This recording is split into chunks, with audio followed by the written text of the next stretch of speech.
Hello again, and welcome to another episode of 1001 by 1, where normally each week we take a film out of the book, 1001 Movies You Must See Before You Die, discuss it, analyze it, and ultimately decide whether or not it should be in the book. But we are not doing that. We are discussing the most films we've discussed for a director ranking. Is we are it? discussing, it is. I think Man was By 12. one, right? By one, yes. And we are doing the definitive Stanley Kubrick ranking. I say that out loud. Britt, what is your immediate thought? I don't know if I'm going to watch Kubrick again after this. That's my immediate thought. Fair. Joey, what about you? My first thought is I have a 7-way tie at number 3, so I'm a little stressed right now. Oh, interesting. And it's so funny, Britt, I feel like I have I can't wait to watch Kubrick again. Wow. I feel like I'm missing out. I was watching YouTube clips today. I'm ready for more. I don't want to read any more about Kubrick. I'm done with that. Did you read 18 biographies? Well, no, but I did basically read all of this. Oh, Jesus Christ. I read all of this. So I'm tired. I watched some YouTube videos about conspiracy theories, so I feel like I read those books. Fantastic. Okay.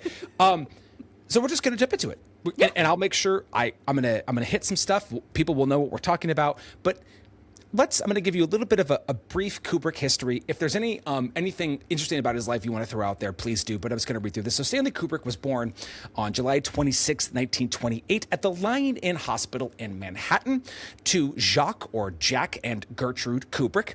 So he grows up in and around the Bronx. His sister Barbara is born 6 years later, right around the time that Kubrick starts school at PS3. Jack, his father, was a physician and an amateur photographer. And by, I guess, standards of the day, they were upper middle class. They owned their own home. Yeah, so they were doing pretty well. And at the age of 13, Kubrick is gifted by his father his first camera. And it's right around the time that he's starting high school at William Taft High School. And he starts shooting photographs for his high school paper. Kubrick was not a good student. He had poor grades and poor attendance. I get that. But his IQ test was kind of through the roof. And so basically, he was a very smart individual who just didn't like school. And I guess that's okay because he was hired by Look magazine, or photographs of his were purchased while he was still a high school student. And really, it's a very famous photograph of a news vendor and a newspaper pronouncing FDR's death that really kind of launches him. Yeah. Joey, it looked like you were going to say something. No. I'm agreeing. That's crazy. Yes. So he's doing that. I thought this was interesting. 1 year after graduating from high school, Kubrick gets his pilot's license. So he's a young whippersnapper who is selling photographs to Look magazine and is able to fly. In 1948, Kubrick marries Toba Metz, who I believe he went to high school with. 1950 marks Kubrick's last year with Look, and he decides to make his first film, which is a short film called Day of the Fight, which we'll maybe talk a little bit about the short films just as a teaser into the features. In 1955, he divorces his first wife and marries ballerina / choreographer Ruth Sabatka, who we can see in Killer's Kiss. Yes. And then in 1957, he divorces her and marries Christiane Harlan, whom he meets on the Paths of Glory set, and that ends up being the wife for the rest of his life. They have 2 kids together, Anya and Vivian. And the last thing that I just have here as far as his biography goes, because we're going to talk about his films, is that Kubrick dies on March 7th, 1999, of a sudden heart attack just 6 days after screening Eyes Wide Shut for Warner Brothers. And obviously I cut out a bunch of stuff there, but a lot of that is him making films. Yes. But at least for context, not good in school, smart guy, talented with a camera, from early ages knew he wanted to be behind the lens. And even though we'll talk about frequent collaborators later in the movie, he tended to shoot a lot and edit a lot of them himself. Yes, there are credited editors and DPs for those films, but he's doing a lot of it. He's visual. Yes, he is. He is an auteur, right? Like Oh, that's he is definitely an auteur. And even though he's not writing a lot of his material from scratch, Yeah. he still is.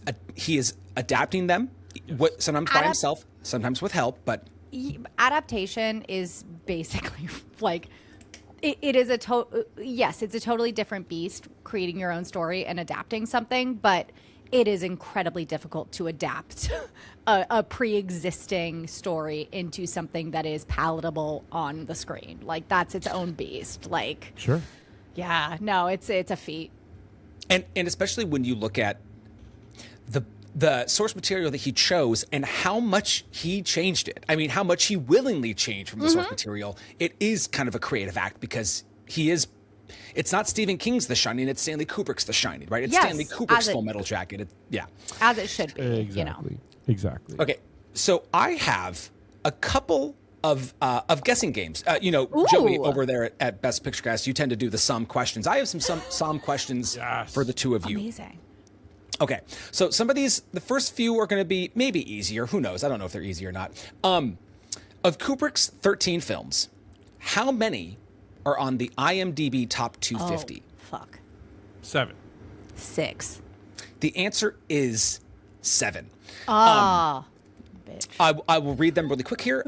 Going from the lowest to the highest, Barry Lyndon is on at 182, Clockwork Orange at 120, Full Metal Jacket at 109, 2001: A Space Odyssey surprisingly low at 104, Doctor Strangelove at 65, and the final two I think are really interesting because of how close they are together. The Shining at 67 and Paths of Glory at 66. I remember they were very close. Yeah. So Crazy. I those, didn't realize they were like on top of each other. yeah, very. And this was only of like maybe 6 days ago when I looked these up, so pretty recent. Of Kubrick's 13 films, how many are in the National Film Registry? Ooh. 3. 4. The answer is 6. Oh. Now, 5 of them are the same from the IMDb. Doctor Strangelove, 2001, Paths of Glory, The Shining, and A Clockwork Orange. Surprisingly, Spartacus is in the National Film Registry. Okay. Or maybe not. I don't know.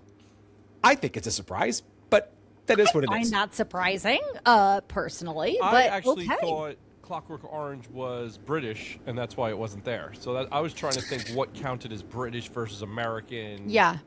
And even though he's filming there, all of these have U.S. distribution. So Okay, fair. Okay. So yes, yeah. Oh, that's why I shot. Okay, only a couple of other questions here. Actually, yeah. Okay, so of questions. how many of Kubrick's films have been nominated for Academy Awards? Could be any category, and it could be just one. But how many of his films have been nominated for Oscars? 7. 5. Right, it is 6. Ah, goddamn. So the ones that were not, I think this might be so. Fear and Desire, Killer's Kiss, The Killing, none of those were. Paths of Glory, no nominations. But that is the one that I think gets the most attention early on. And then, as previously discussed, none for The Shining and none for Eyes Wide Shut. Right. Of those 6 films, how many total nominations? How many total wins? 2 One win. wins. Now, hold on. I just want to. Oh, you're talking about anything. Yes, not just Kubrick, the films themselves. Oh, okay. I'm still going to go with 2 wins, and I'm going to say 14 nominations. I'm going to say 4 wins, 16 nominations. Okay, now here's where I will say that Spartacus and Barry Lyndon both won 4. So the answer is 27 nominations and 9 wins. So 4 for Barry Lyndon, 4 for Spartacus, and then the one, Joey, that you were probably thinking of, visual effects for 2001, A Space Odyssey. Okay, last question, because we got a lot to get to. What is the average critical and audience Rotten Tomato score? So all of 13 of his films mashed together, what is the average critical and what is the average audience? 92 audience, 89 critical. I was going to say 90 critical, 82 audience. Okay. You're in the ballpark, but they're both in the 80s. What do you think is higher? What do you think is higher, audience or critic? Audience. Critics. Critical 87, audience 83. And it's actually it's those early Kubrick films from the audience side that kind of bring it down. That makes sense. Sure. Yeah, I can see that. Okay. So I'm about to list the films of Kubrick and we'll jump in. I just want to say that you could go down a whole rabbit hole of the films that Kubrick was eyeing or was supposed to make. I will just reference three. I think the most talked over, the most researched, you could actually find all this stuff, is Napoleon. He wanted to make a Napoleon film. There was some recent box office bombs that were Napoleon films or of that era. So he shifted and he made Barry Lyndon because he had done a lot of research of the era. He also wanted to do the Aryan Papers, but basically bowed out when Schindler's List came out because that was a tremendously powerful and successful movie. And then AI. I'm going to tell you right now, I did not rewatch it. I hate that movie. So Fucking hate that movie. I have nothing to say about AI. So I really kind of planned on trying. I've seen that movie once. I did not like it. I watched like bullshit fake horror movies last night instead of AI because I was Good like, for I just you. have zero interest. Perfect. I watched Ready or Not and Blumhouse Fantasy Island. Okay, Fantasy Island, not good. Ready or Not, the Ready or Not from 2019, super fun. We watched it recently, and Neil and I not both Ready were. or Not. What would you rather? Ready or Not? I was like, What would Ready you or rather? Not's so good. Joe, Ready or Not? we watched Ready or Not in the hotel last night. So if that had been true, my mind would have been fucking blown. Damn it, Joey. I love Ready or Not. No, I love Ready or Not. That was Ready or so Not good. 2 was Ready or Not pretty 2? fun. Terrible, but I don't think it was terrible. It just I lacked the did. charm. There's too many people who didn't know what they were doing. so bad. It was so bad. Okay. And then, Can I just say my piece about AI? Absolutely. My dad brought me to go see that in the cinema when I was like, 9 or 11, something like that. And it made me have my first existential crisis. I realized one day my mother would die and I would no longer have my mom. And literally every single time I see the poster of that, I'm reminded of the fact that my mom's gonna die one day. And so AI can go fuck itself. Like, that's how I feel about that movie. Because I literally came home, my mom was like, how was it? And I just like cried into her, and she was like, I don't know what to do with you. Here's a popsicle. Like, oh my God. Get a hold of yourself. And you know what? Not bad on your mom. That's, right? they're there. Exactly. Yeah, they're there. And also being like, Yeah, you know I'm what? gonna die. Grow up. Exactly. Grow up. Exactly. You're 11. Grow up. Here's the thing. I'm 37, and the idea of my mom dying right now is like literally makes me want to cry and curl up in a ball. So I have not gotten over that. Fair enough. Now, did either of you watch the short films? No, I didn't. Oh, okay. I didn't. Well, I did, and I'll quickly talk you. about them. So, in order, they are Day of the Fight, Flying Padre, and The Seafarers. Here are my very quick reviews of those. Day of the Fight is pretty cool. It's very short. It's basically Killer's Kiss, but then it ends where the fight ends. And it's basically like it's a real boxer. It's a doc. Yeah, that's what I heard about that one. It just kind of follows the fighter and some cool shots for it being a documentary, and it's pretty short. It's pretty neat. Flying Padre is a cool idea that I just didn't find very interesting. It's about a priest who can fly from town to town in very remote parts of the country, and like he can fly, or he has a plane. he flies a plane. He flies a plane. I was like, No, it is in another. what way does he fly?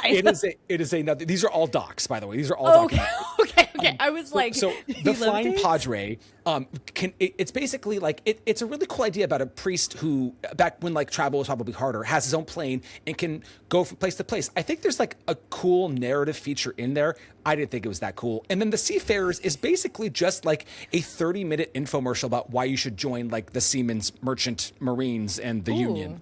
It's I'm that good. one. It's in color, but it's not good. It's pretty boring. Yeah. Great. But we're not talking about those. I was like, I don't think I missed Thank God. out. Yeah, no, I actually feel real good that I didn't watch those now. So here are the 13 films that we will be ranking. In chronological order, they are Fear and Desire, Killer's Kiss, The Killing, Paths of Glory, Spartacus, Lolita, Doctor Strangelove, or How I Learned to Stop Worrying and Love the Bomb, 2001: A Space Odyssey, A Clockwork Orange, Barry Lyndon, The Shining, Full Metal Jacket, and Eyes Wide Shut. You know what? I'm going to kick us off. I will Great. go first. I will say, I have a question.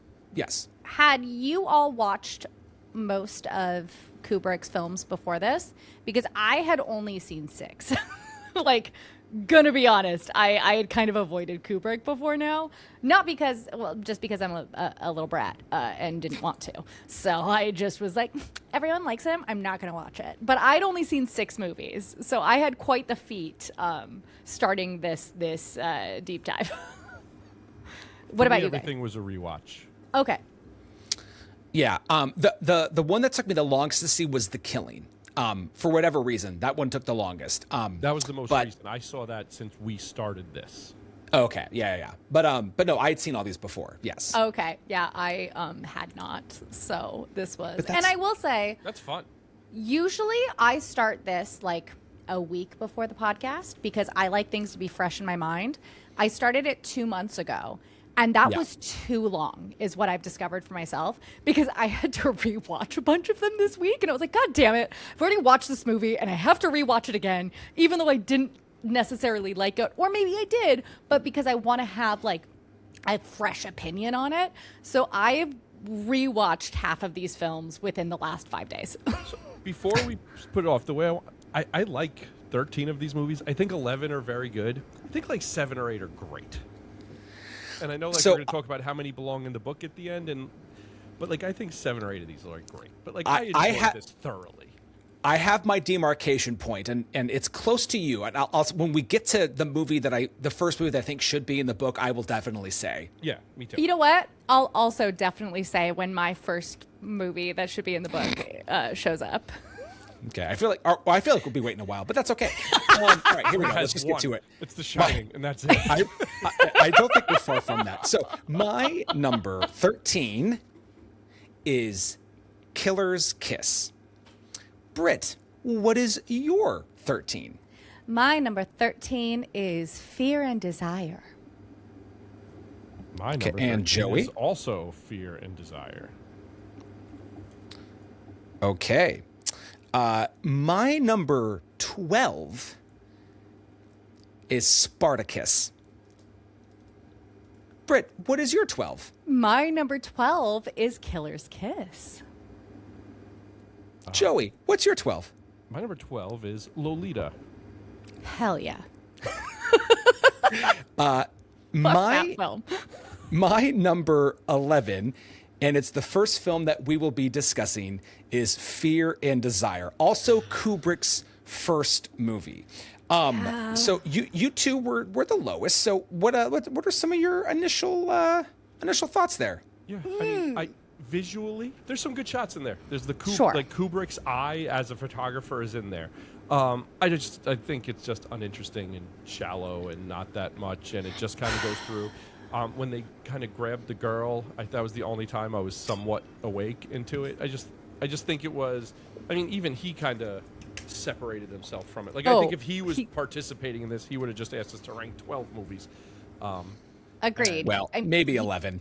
He took the movie out of distribution because he didn't like it. I think that the thing about Kubrick is he sets up shots so well. So even in this movie, which I really don't rate, like I'll never watch this again. I'm good. There are some really great shots in it. Mm-hmm. I think that the acting is real bad. And the fact that they recorded the audio later, so it all came across as a dub. It's not interesting enough of a story to go past the dub of it. It's a tough hang. Like this. It looks good though. It's visually like there's some shots that I'm like, oh man, this guy he has an eye. Like obviously. There's a reason why Kubrick became Kubrick, because even in this, which is not the best debut I've ever seen from we did an entire, an entire series of 1001 by 3 where we talked about people's debuts. This did not show up for a reason, honestly, because he got better as he went along. And I think he got better at directing people, because there was some acting in this that I was like, what is this person doing? What is happening right now? And also, it's just, it gave me the ick. It really gave me the ick, this movie. I don't like it. No, and I totally. I mean, it's not well acted. It definitely is an early film, and it's funny. I do think that this is a shoestring budget, and I mean he had to continue borrowing money to make it happen. Right. And yeah, you're right. The dubbing at the end does not help. I like the idea of a nondescript war where we don't quite know what's going on. Yeah, sure. I do, and that's obviously I do think the right and wrong and the battle between two sides is something that he will continue to explore throughout his films. And there are some cool shots. The reason I have it a little higher is, and I won't speak too much to the two films I have below it, but I actually find it just a little more interesting than the two that I have below it. And I'm not saying it's a great film. It's not. Sure. But no, it's love it. It's brevity and it's a big idea. It's definitely not one I think should be in the book. No way. Letterboxd top 4, isn't it? No, we'll never be near there. But I figured there would be 2 or 3 movies that were going to be low, and I figured this would be one, and it shouldn't be any higher than this. No, that's fine. No way. And the ones that have been listed so far are all pretty much where I thought they would be. So I think we can cross out Fear and Desire. I think we're good there. I'm good. War movies are always going to be a tough hang. It's not my favorite genre anyways. You've got to really nail it for me to like it, and I don't think this was nailed at all. I don't think either one of us could disagree with you on that one. So, Britt, we are now to your number 11. My number 11 is a movie I've talked about multiple times, how I dislike it. Fuck this film, Lolita, obviously. I really hate Lolita. Really hate it. Okay. And then, Joey, what is your 11? My number 11 is what I'm actually pretty surprised I'm the high man on, Killer's Kiss. Well, hi, man. Tell us why it's phenomenal. Yeah, you know what? I think the boxing's filmed really well. Agreed. I think the story is interesting. I think I like the 2 leads. My issue with this movie and why it's not, listen, at most this was going one higher. I just don't know that I believe the chemistry of the 2 of them that all this would go on. That's really my only issue, though. The way it's filmed, the way the story's told, when he runs across the roof, it's just, I don't think the chemistry is there.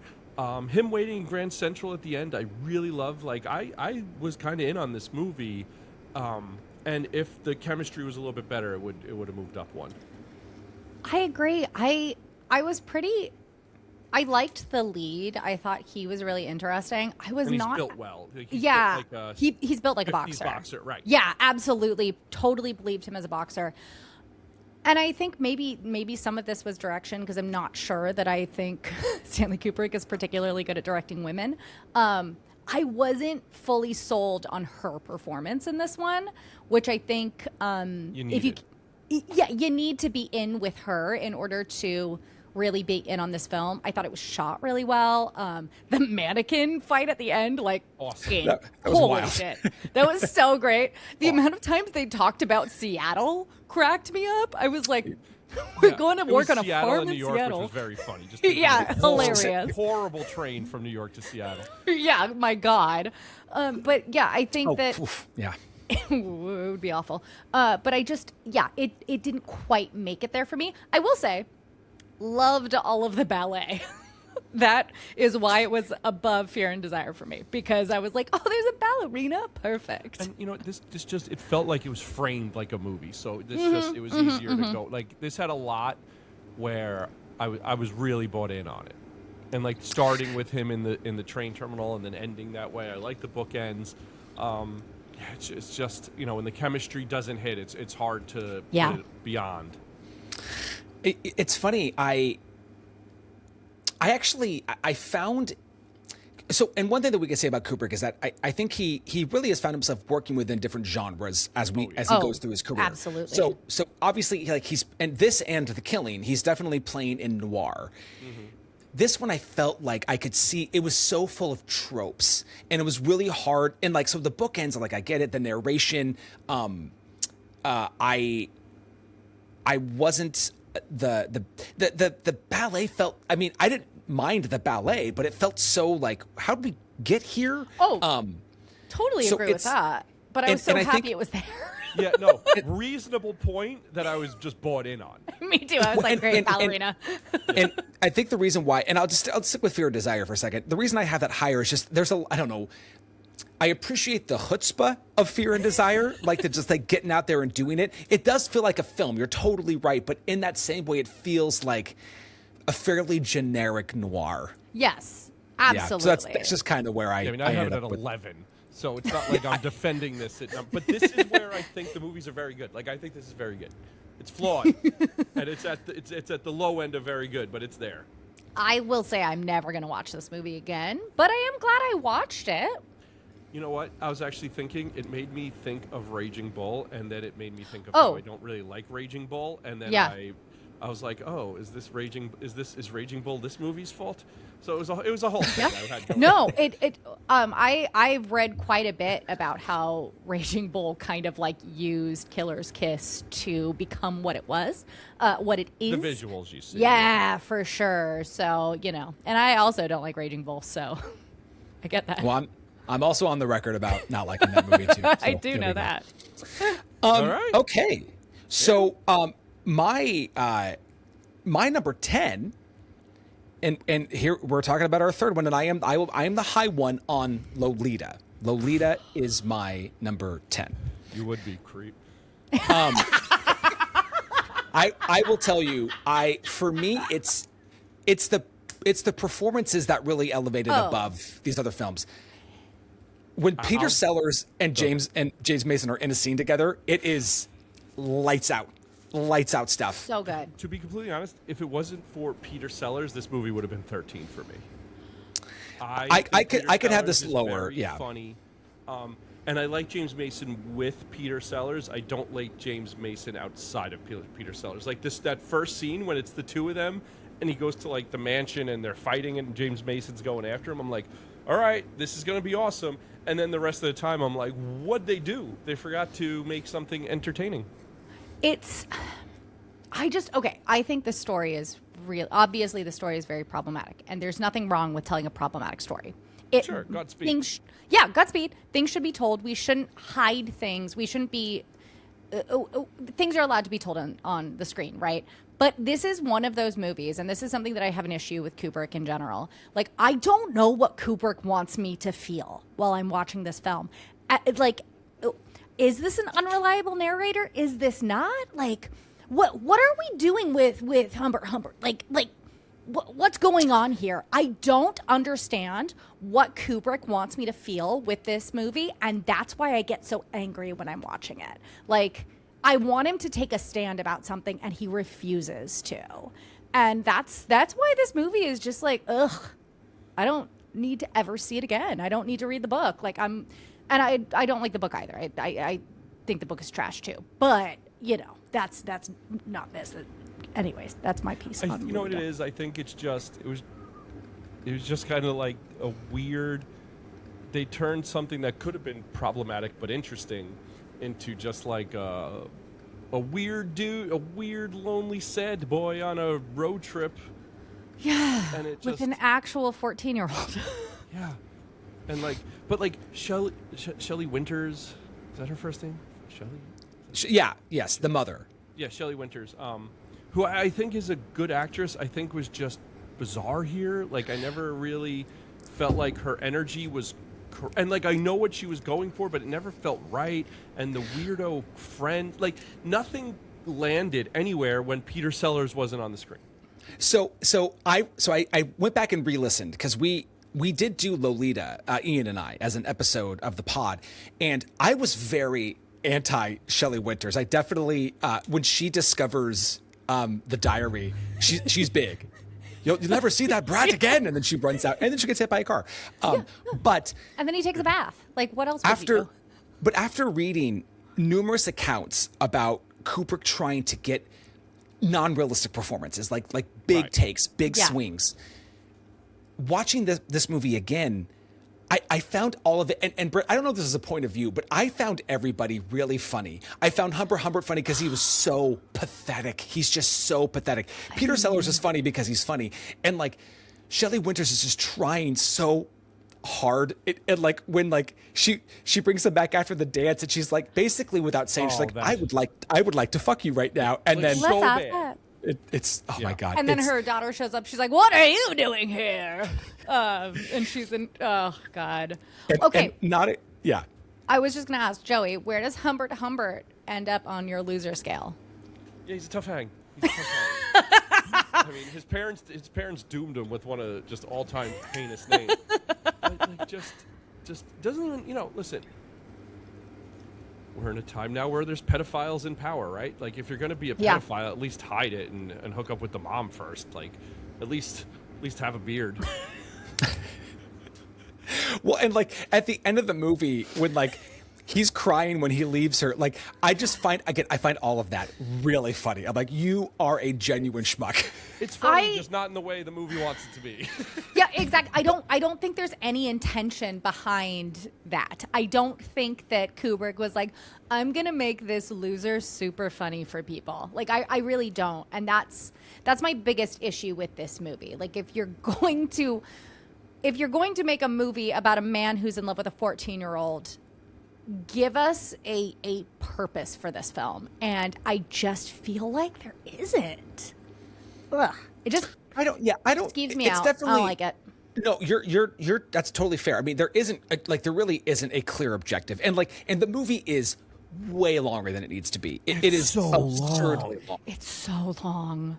And unlike a movie that I have much higher that is very long, I didn't want to be in this world. I didn't really care about anybody. It's just some of the scenes were entertaining. Some of the scenes were funny. Otherwise, yakety yak, don't talk back. Like, I just don't really care that much about it. Yeah, exactly. Yeah. Exactly. I will say it's very pretty to look at. And the costuming, again, it's fantastic. Visually, it's pretty fantastic. Yeah. Listen, and that first time when he first sees her with like the sunglasses and stuff in the garden, like that's an iconic shot. Like that's absolutely. That's amazing. That counts for something. I had this kind of coming up later in the rundown of the episode, and I won't go too far into it now, but like the number of iconic images he has given us, that like the things that like if you were to watch like a reel of like if like somebody was to create like a 60-minute sizzle reel of iconic images from movies of all time, I almost think like you'd probably get 10 of his 13 movies. Yeah. Oh yeah, with stuff on there. I mean, for sure. It's crazy. So yeah, you're totally right about that when we first see Lolita. I totally agree with that. Anything else about this wonderful film? No, I'm cool. This is, of the 13 movies, I'm never watching this one again unless like I have to for some reason. Like this is never one I'm scrolling. I'm like, you know what? Like I could scroll through and like Fear and Desire, be there, like, you know what? Let's get back into some Kubrick. But like Lolita, like there has to be like homework attached. Right. You have to write a paper about it and for a reason. Quite honestly, this was it. So you probably will never have to do this. Done. Exactly. Okay, lovely. It's the only movie I've watched on Tubi that I was like, please, can I see the ads? I don't want to watch any more of it. I'm waiting for the ads. That is funny. So Britt, what is your number 10? My number 10 is Spartacus. Okay. And Joey, what is your 10? My number 10 is Eyes Wide Shut. Oh, boy. That one's, you're going to wait a while for that one. Okay. Okay. My number 9 is Full Metal Jacket. My number 9 is Eyes Wide Shut. All right. Buckle up. Joey.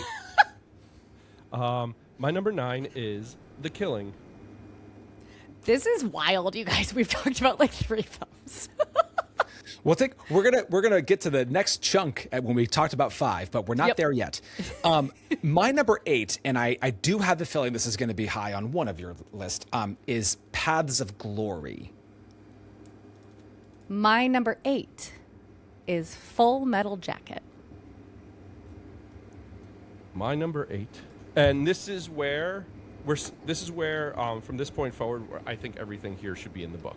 Okay. We're not there yet for me. We got a ways. We know. Spartacus. It is Spartacus time. Okay. So Joey, why don't you lead us off? You're the highest by 2. So this was I haven't seen this in a very long time. I saw this. My dad made me watch it, and I was just like, oh, okay. Listen, Kirk Douglas is too old to play Spartacus. Way too old to play Spartacus. There's issues, right? Fine. There's too much politic talking. They clearly were just like, go for it. This movie's 3 hours, whatever it is. I was fully in. Fucking intermission does it. I think the last 40 minutes of this movie is wonderful. I think it's the most emotional ending by far of his, and I feel like it's actually earned. Look at your baby. And I fucking loved it. The iconic "I Am Spartacus" scene. This worked for me. I will be completely honest with you. If Sir Laurence Olivier was recast by someone who I think is better, this would be up 1. But it dropped because of him. I'm talking about drop. So it would have been at 7, but I think he couldn't hold up in this movie against Lawton and Kirk Douglas, and I think because of that he went down. Well, and Peter Ustinov, who was very good too. Yeah. I'm going to talk about him later. So I was trying. I think fair enough. I think Olivier couldn't hold his own against those guys. So this guy who's a sir, and I think kind of kicked his ass off the screen. I think I said the last 45 minutes of this movie is great, and I was in. I watched it twice. I planned on watching this once. This was a one-time watch, and I finished it at midnight, and I was at work the next day, and I was like, I'm watching it again. And I didn't just skip to the last 45 minutes. I watched the whole fucking thing. See, here's the thing. I love the Roman Empire. I love learning history about it. I was so excited to watch this film because I'd never seen it before. I knew the iconic "I Am Spartacus" whole scene. I just had kind of talked this film up for myself, and then I was so bored for the 3.5 hours of this film. I thought Kirk Douglas was so miscast. It did not feel like a Kubrick film, which makes sense because he was brought in very, very late, and it really wasn't a Kubrick film. He was for and Sir Laurence Olivier has yet to do a performance in a film that I like. So I'm thinking he just kind of sucks. He's awesome in Rebecca. The continued SLO bashing is phenomenal. I mean, I'm not against it at all. Me neither. Come on, man. I understand you're dead, but maybe step it up. You haven't impressed us. He just kind of has the same speed, and it's sort of disinterested. Bored? Yeah. But Tony Curtis also. Tony Curtis, who's hasn't done shit, was making him look like a fool. Yeah, I guess I like the costuming-ish. Well, and that's the thing. This is not a poorly made film, and it is very indicative and in line with other epics of this time. So, and I'm not here to bash the filmmaking or the production design, costume design, any of that stuff. Britt, I'm with you. I just think the movie is too long. It's very boring at times.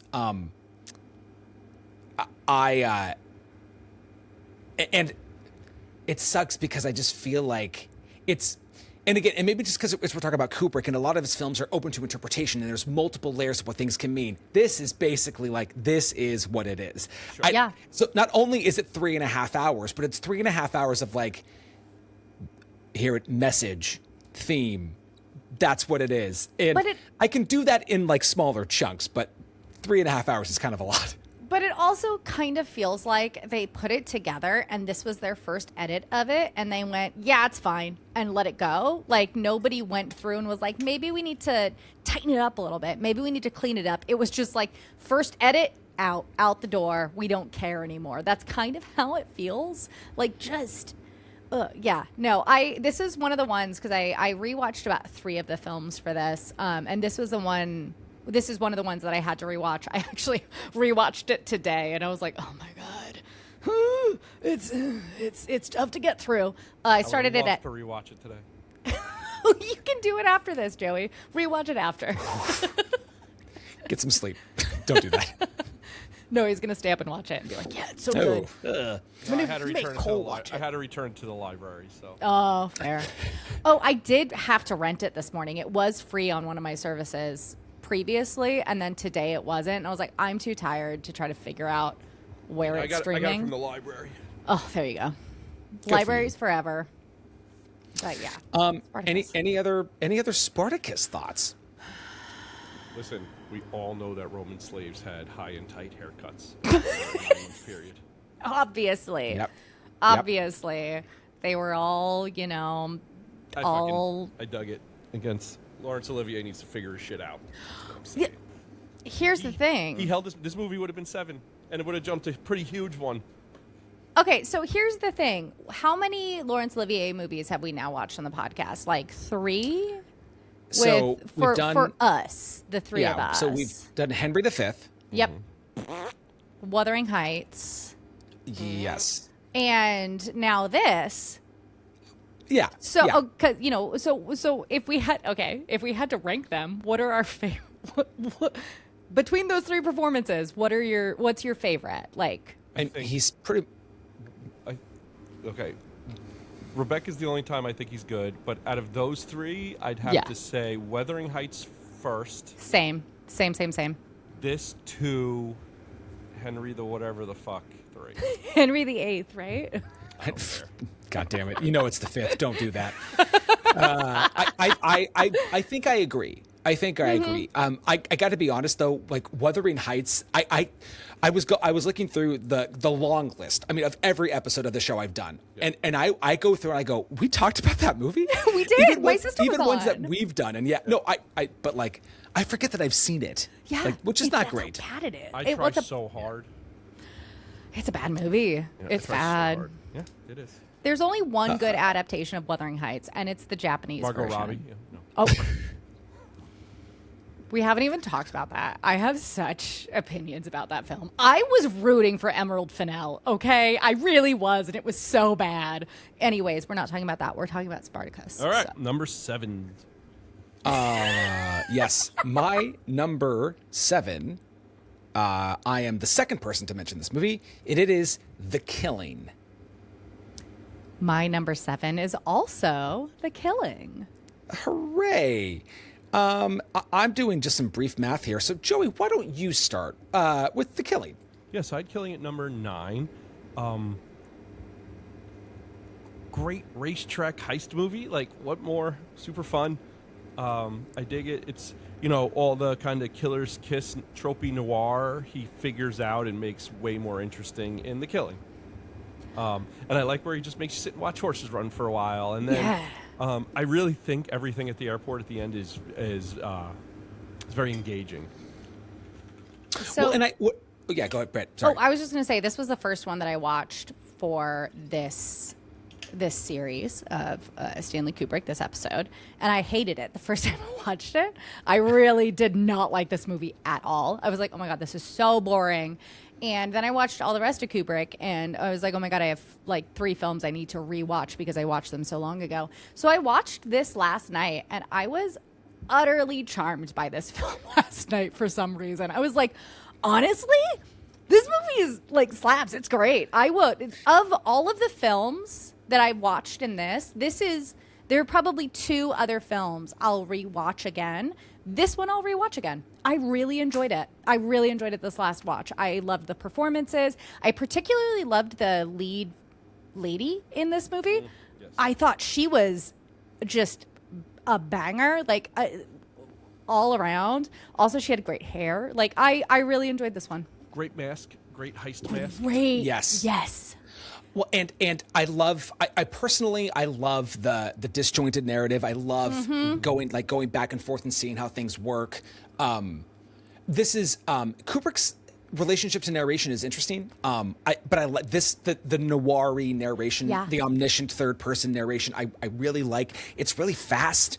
I think the characters are odd and interesting, and I like the way that everybody kind of comes together. I mean, there's the big giant dude who just comes in and starts beating people up. It's fucking hysterical. It did kind of remind me of the Treasure of the Sierra Madre when they were fighting in that movie, and also in Sergeant York when he just like butt bombs somebody.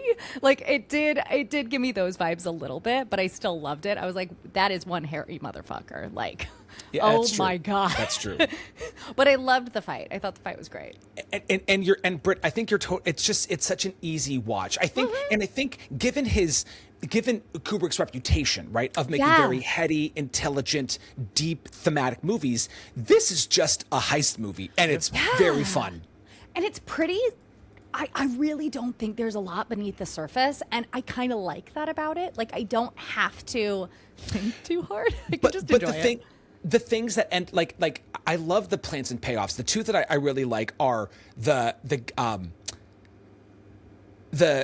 parking attendant who feels bad for the sniper and he wants to give him the lucky horseshoe. Yes. And he throws it, that being the thing that pops the tire and it makes that whole thing go. And then the little fucking wuss dog at the airport. Yes. Like, and this is such a fun movie to watch. Yeah. Right? And this is just outside of what I think the movie should be in the book. So this is my 7. I think the top 6 should be. It just misses, but it's so fun. It's so fun, and I could be talked into this being into the book. You know what? It's not in my list of what should be included in the book, but I wouldn't say no. Right? Like I wouldn't choose it, but if you put it in, I'd say yeah, sure, why not? Right.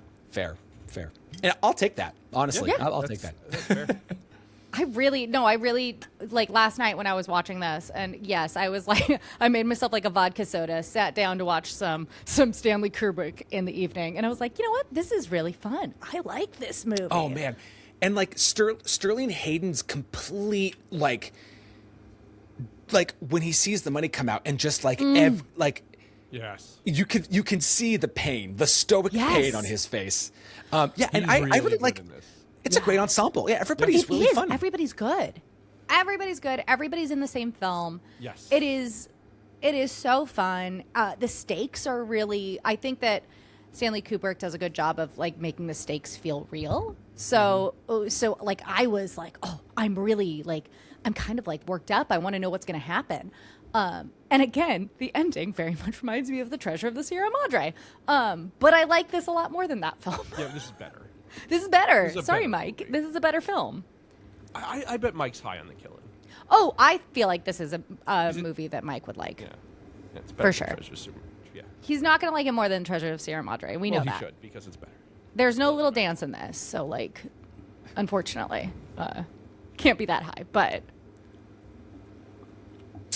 yeah, okay, so we're gonna take our first little shift, and normally when we do a ranking, we talk about frequent collaborators and anybody we feel like we want to shout out as being sort of a consistent part of Kubrick's sort of working team. The short version is that he didn't have a lot of people that he worked with on multiple films, whether on or off screen. But I have kind of a long list, so I can sort of remove people as needed. But let's see. I'll go first. Yes. Yeah. I want to go first because this person who I'm bringing up, his birthday is April 14th, which is my birthday. Therefore, I'm really excited that I chose him. And that's Philip Stone. Philip Stone was in A Clockwork Orange. He was in The Shining. He was like, he is Barry Lyndon. So he was a bit part in in quite a few of Kubrick's films, but he's always memorable. And he is such a striking individual, and that's because he's an Aries. So I love him. I corrected her. Yeah. Yes, no, exactly. And I love him. I think he also plays vastly different characters in each of Kubrick's films, and Kubrick didn't really work with people multiple times very often, probably because I think he was kind of a tough guy to work with. But this guy was like, yeah, I'm in. Why not? Let's get back into it. And when he showed up in every single film I watched, I got very excited. I was like, yeah. So Joey, I want you to go next, but I just want to give you, so I did a lot of notes. I figured I'd kind of be leading this through. So I put all of the Wikipedia links for the movies into ChatGPT, and I said, hey, generate a list of anybody who worked with Kubrick as an actor more than once. Only 2 people came up as having worked with him 3 times. That's the most. Philip Stone is 1. Do you guys know who the other person that worked? I know what his IMDb picture is. He has like long hair and a beanie, but I don't remember his name. Oh, interesting. I'm not sure of that. Yeah, he's like a very small part in one of the movies. Actually, I mean, they're not. He's in 3. So it's Joe Turkel.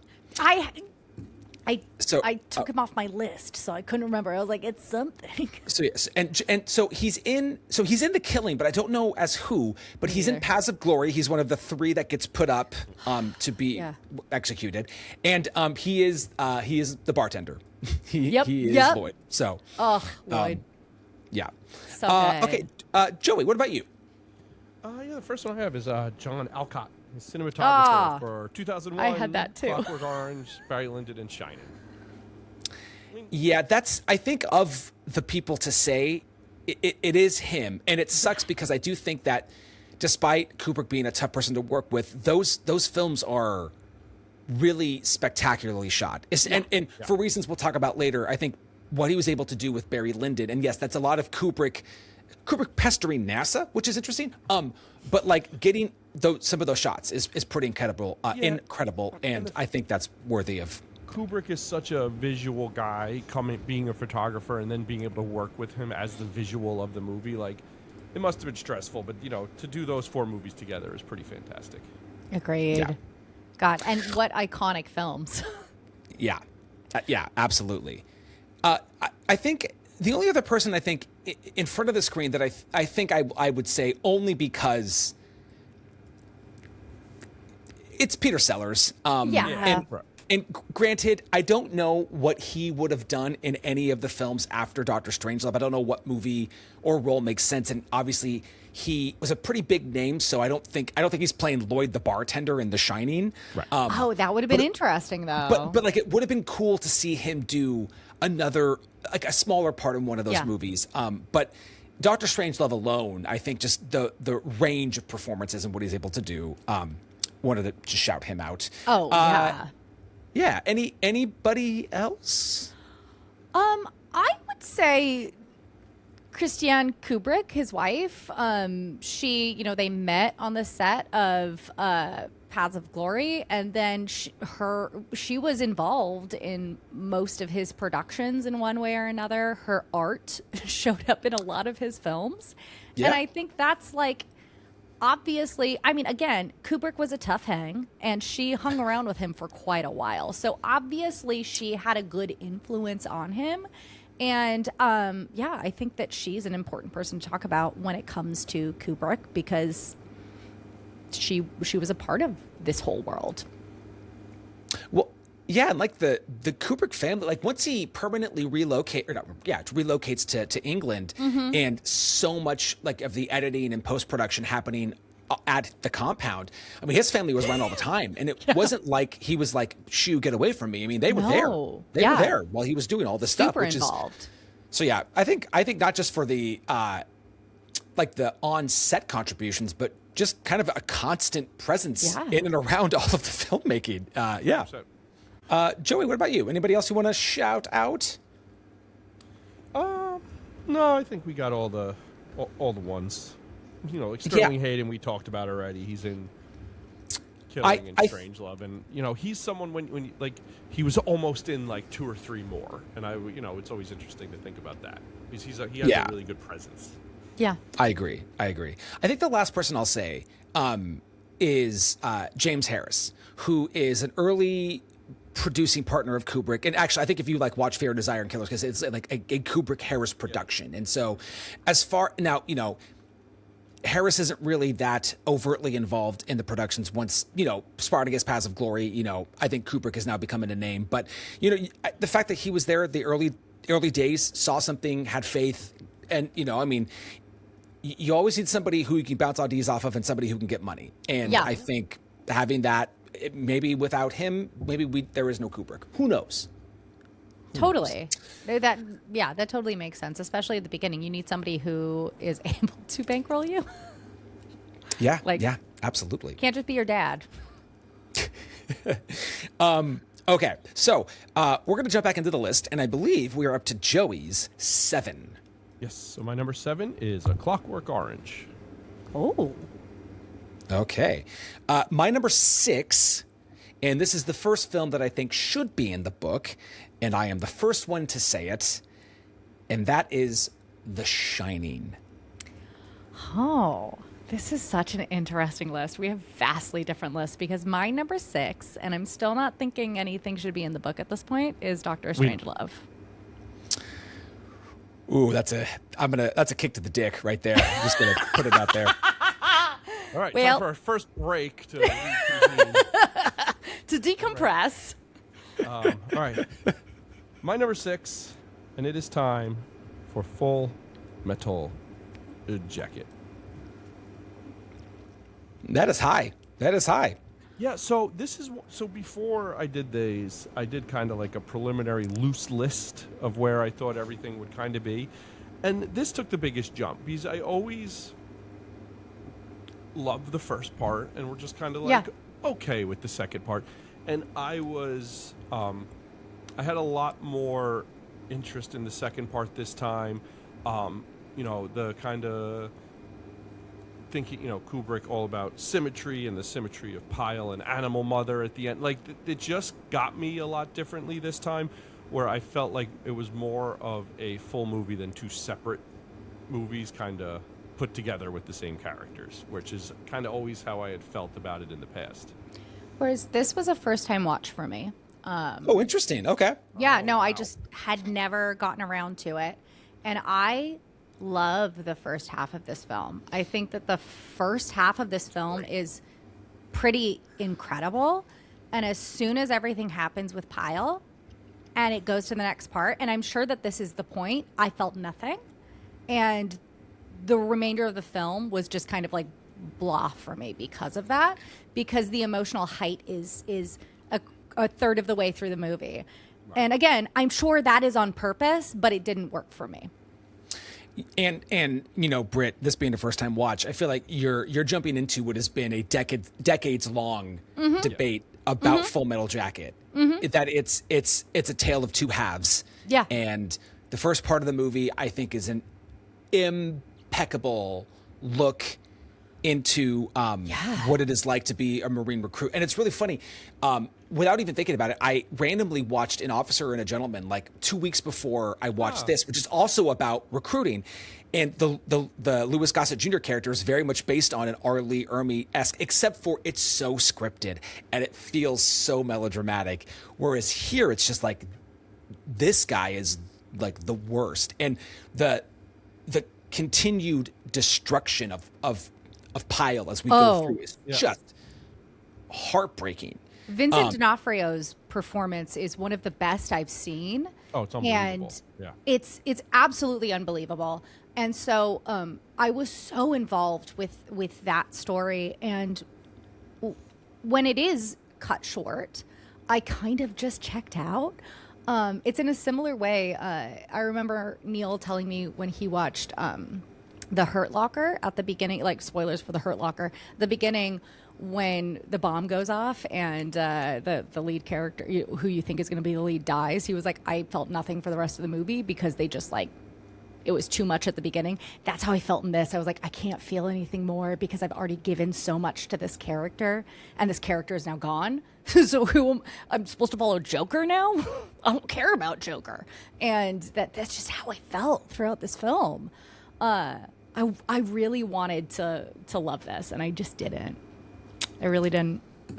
I forgot how many needle drops there were in this movie. I mean, obviously, I knew the opening one and the MICKEYMOUSC. I remember those two, but So like such a bleak way to end. Painted Black and Surfing Bird, like Surfing Bird is amazing, and I never remember that. Just wild. I feel like Kubrick was like, I like all these songs. Let's put them in. Why not? Like, let's just get them. But yeah, it's just and it sucks because it's like when we talk about like thematically what he's going for, you know, one of the things that happens towards the end of like the sniper being this woman and like being confronted with, you know, like what it means to kill somebody who doesn't look like a soldier, doesn't look like you, right? And yet, you know, to think about like that person, you are on their land, and being confronted with this, and then the whole like, you know, Mercy killing her at the end, like I get it, but you're like how we get there, the whole thing where they're like being interviewed for like I didn't like any of that, and I hate it because I feel like it's, and Britt, you're new to this, which I think is great, but like I feel like a cliche because I've been saying since the first time I've seen, like I probably saw this when I was in high school, and I was just like, first part's great, and I just don't connect with the second part, and it's at all. It's tough because I want to like me too everything, and the reason and the reason why it's kind of as low as it is, but as high as it is that first part. Sure, and you know because whatever, like because I think Adam Baldwin is the guy who plays Adam's mother, right? Yeah. I don't think he's very good, and I think that was an important character because that's supposed to be like the what happens to Pyle if Pyle lives, right? Like that's what the Marines wanted for him, and I don't think the actor could keep up with it. Like, and I think that hurts it. I did really like him in this movie. I'm not gonna lie. I like him, but also like I'm a Firefly fan, so I was like, oh my god, it's Jane. I don't know what Firefly is. That's okay. You don't need to know. No idea what that is. But yeah, I don't know. This time it really, the second part really, like I had this on my like I have it at 6. Like I think I had it at 9 or 10 initially where I thought it'd end up. And the second part really, I was just with it a lot more for the ride this time than I ever had been. When did you see it previous to this? Like, was it a recent watch or was it like before you had kids? Do you think that it changed after you had children and like after you're like, oh my God, one day my boys will go into the world and potentially have, okay, cool. I just wasn't sure. No, I mean, I don't know. Maybe I've seen it since Cole was born. It's probably like the 4th or 5th time I saw it through, like probably like around high school, the first. Okay. Like every few random years it's in there. Just the first parts. The first part's so good. It's on sale. It's absolutely. If the movie wild. was just the first part, it would be number 1. Like it would be very high up. It would be very high. It's so good. It is. And again, I'm not really a war movie person. I find them, for the most part, unless it's like, you know, Band of Brothers, I find it really indulgent. And the beginning of this film has something to say. And I'm not sure what the second half of this film is saying. That's my big issue with Kubrick. I don't know what he's trying to tell me with his films. Like, and I don't think there's enough context for me to decide. Like, yeah, he's frustrating. He's a frustrating director for me. I don't know if I like him, you guys. I really don't. Like, and that's okay. That's okay. Is it? Because I feel like I'm so he doesn't give a shit. He wouldn't give a shit anyways, even if he was alive. Like, let's be real. He'd be like, I'm living on my commune in England. Fuck off. I don't care. So you're allowed to not like him, and that's okay. Yeah, I wanted to. I think he might be one of my favorites. I love that. He's high up. He's very high for me. Yeah. All right, you guys. Well, good for you. Just a couple of dudes talking about Kubrick. Whoa. Yeah, I don't know, but it's true. I really like him. Okay. Any other Full Metal Jacket thoughts? No. Okie doke. Okay, so we are now hot dog. We're in the top 5s. Crazy. Yeah. Here we go. My number 5, and holy shit, I'm the first person to say this one. My number 5 is Barry Lyndon. Oh, well, my number 5 is Paths of Glory. It's not Barry Lyndon. Our lists are so different. This is like, is this the most different we've had? It could be. It's amazing. Because I'm the first one saying this. My number 5 is 2001: Space Odyssey. Well, I'm not that far behind you because my number 4 is 2001: A Space Odyssey. And I will say, at this point, this is where I think the movies should be in the book. I mean, that's 2 more. Twice as much. Yeah, I agree. Yeah, I had you at 2. At number 4. And I have 2001: Space Odyssey. Lovely. This is great. This is like the weirdest list. I can't get over it. Adam and I had one in common, and that was The Killing. It was at number 7 for both of us. I don't think I've had any in common with you, Joey. We had Fear and Desire.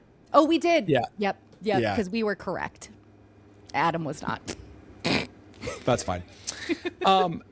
So 2001, I did this. This is one of the tribute episodes I did for Ian. That's right. I've not shown this in my film class. That would be a lie. So I'm not going to say that. But I think the reason why it's not higher is because in a way, it feels like a series of connected set pieces. However, agreed. Yeah. Those set pieces are really fucking good. I definitely show, there is not, whenever I get to the chapter on editing, I show the Dawn of Man jump when the bone gets thrown in the air. But like, I think that there's something interesting about all of those set pieces. The Dawn of Man, the mission that sends us out there, the Jupiter mission. I just think that this and Hal. Get Hal. Hal's an all-time villain. All-timer. Hal is an all-time villain, and he's also the most human character in the entire movie. Without question. When Hal is Daisy. pleading, oh no, it makes me cry. Like, I literally start crying when I even think about that. It's such an incredible performance, that computer, that it shows how a villain, quote unquote, can be multifaceted. I really love this film. I think it's beautiful. I watched it. This was probably the most recent Kubrick watch for me, because I watched it when we did Solaris, which we all know I don't really like very much, because it came out at a similar time, and a lot of the time they're like pitted against each other. And there's something so weird about this movie, because I feel like there's like 20 lines of dialogue total. Like, we don't get a lot from anybody in it, but so much is said in that stillness, in that silence. Watching them just exist in that space station says more than any dialogue could tell you. I really love this film. I think it's so beautiful, and also gives me an existential crisis, and that's okay. I allow it. It doesn't make me think about my mom dying. It just makes me think of myself dying. So it's okay. That's easier for me to deal with. And I fair enough. Yeah. Seriously, but I love it. I really do love this film. I think it's great. Hal's all time. The space gate, the Stargate, when he's going through it, like, that's technically, this movie's otherworldly. And, yes. Star Baby at the end. Like, there's just so much great, but again, it just feels like set pieces, and they're all set pieces that most other people can't do. Yes. And they did not rely on dialogue. They relied on people's reactions to things and face, and just, the space gate thing, it's just his eyes. It's a great movie. The moment where the two astronauts are trying to hide from Hal, and you just see the embodiment of Hal watching the two of them talk, and oh my God, he's reading their lips, is one of the most stressful scenes I've ever watched. And a great choice to do right before the intermission. Yep. Yes. Great choice. Okay, Joey, I saw that you put I love an intermission on X the other day, and can we please bring back intermissions? I know they have them in some movies now, but I want an intermission in every movie. Every time it pops up, I'm like, you're the best. It's the best. I bump it up. I like it 5% more. Even if it's a piece of shit, I'm like, yes, let's go. Great. I can go pee. I can get a beer. I can stretch my legs and then sit down and finish the rest of the film. That's perfect. I love that. There's an actual moment where we can stop it instead of just going, oh, when's a good time? Let me look it up online, because they have those apps now that tell you. Yep. No, a director choosing when we can get up to pee, perfect. Thank you. No notes. Kubrick is so just perfect at his selection of music, and so like it's always just like the music always hits just right. And it always transitions out and ends, and it just adds to the whole experience. Yes. Well, and it's so funny because I remember like when Interstellar came out, right? There was a lot of like, well, you know, we already have 2001, and Interstellar is low on my Nolan ranking. It's last on mine. I really hate that movie. I like Interstellar. But like, you know, that's a filmmaker looking to a beloved masterpiece and like pulling bits and pieces from it, right? The other thing that I thought of, and it's so funny because the movie starts when we don't see anything, but we can hear the music Wembley, and I got strong Zone of Interest vibes. Oh yes, 100%. Oh yeah. Yes. And I think there's a little bit of Glazer that reminds me of Kubrick. Very deliberate, thematically deep movies, but also like a lot of range, visuals. like strong visuals, like Sexy Beast, Birth, Under the Skin. I see a lot of Under the Skin, right? Not locked in by genre. Yeah. Ooh, is Glazer our new Kubrick? I mean, takes forever between movies. Yep. Yeah, there are things that are similar for sure. Just Glazer doesn't have his for hire one yet. They got to get him in somewhere. Right, he's got to do a Marvel at some point. Glazer Star Wars. But you're right. Like the Thus Spake Zarathustra coming in is just great, and the front projection stuff, like what they did in the Dawn of Man, everything you read about how they did the models and how they did the rotating space, like it's so cool. It just is really ahead of its time. Absolutely. And they just invent, and then they're sitting there painting stars to blot out. Yes, like it's unbelievable. The Dawn of Man stuff, I think, is underrated. I think, like when they figure out weapons, it's like, oh my god, when he breaks the skull. Like I'm like, oh shit. I studied anthropology in college. I thought I was going to go into cultural anthropology for a while. And in one of my first anthropology classes, the first thing that our teacher did was show us that the beginning of 2001. And I hadn't seen it yet. And I was like, this is the most incredible thing I've ever seen. Because he was like, welcome to anthropology. Let's watch 2001 Space Odyssey. And I was like, great. No notes teacher. He was a fantastic anthropology teacher. And that was my first introduction to this film. And it was such a... God, it like, I remember it kind of wrecked me that day. I was like, holy shit, what did I just watch? Because it's such a unique introduction to a film. And I love it. I love it so much. I mean, honestly, again, like my top 4, I think all 4 of these deserve to be in the book. And this one, why did I put it at 4 now? I'm like, well, maybe I should have bumped it up higher. Cause I do just in this conversation, I'm like, oh my God, I love this movie so much. It's truly so unique and so one of a kind. Like, yes, it is a sci-fi film, but there aren't really many other like it. You know, like if somebody said, oh, I want to watch something else like 2001 Space Odyssey, I'd be like, I don't know. It's kind of from the Dawn of Man to the Space Baby. There's you know, nothing with that kind of range. Yes, exactly. Pieces, but you can't travel that spectrum in. No, it's so unique. Yeah, again, this is why I so many of these are hard to do, but it's just, you know, my God. But and again, Hal is fucking great. Yeah. All-time villain. I mean, like, is there a better villain than Hal? Like, honestly.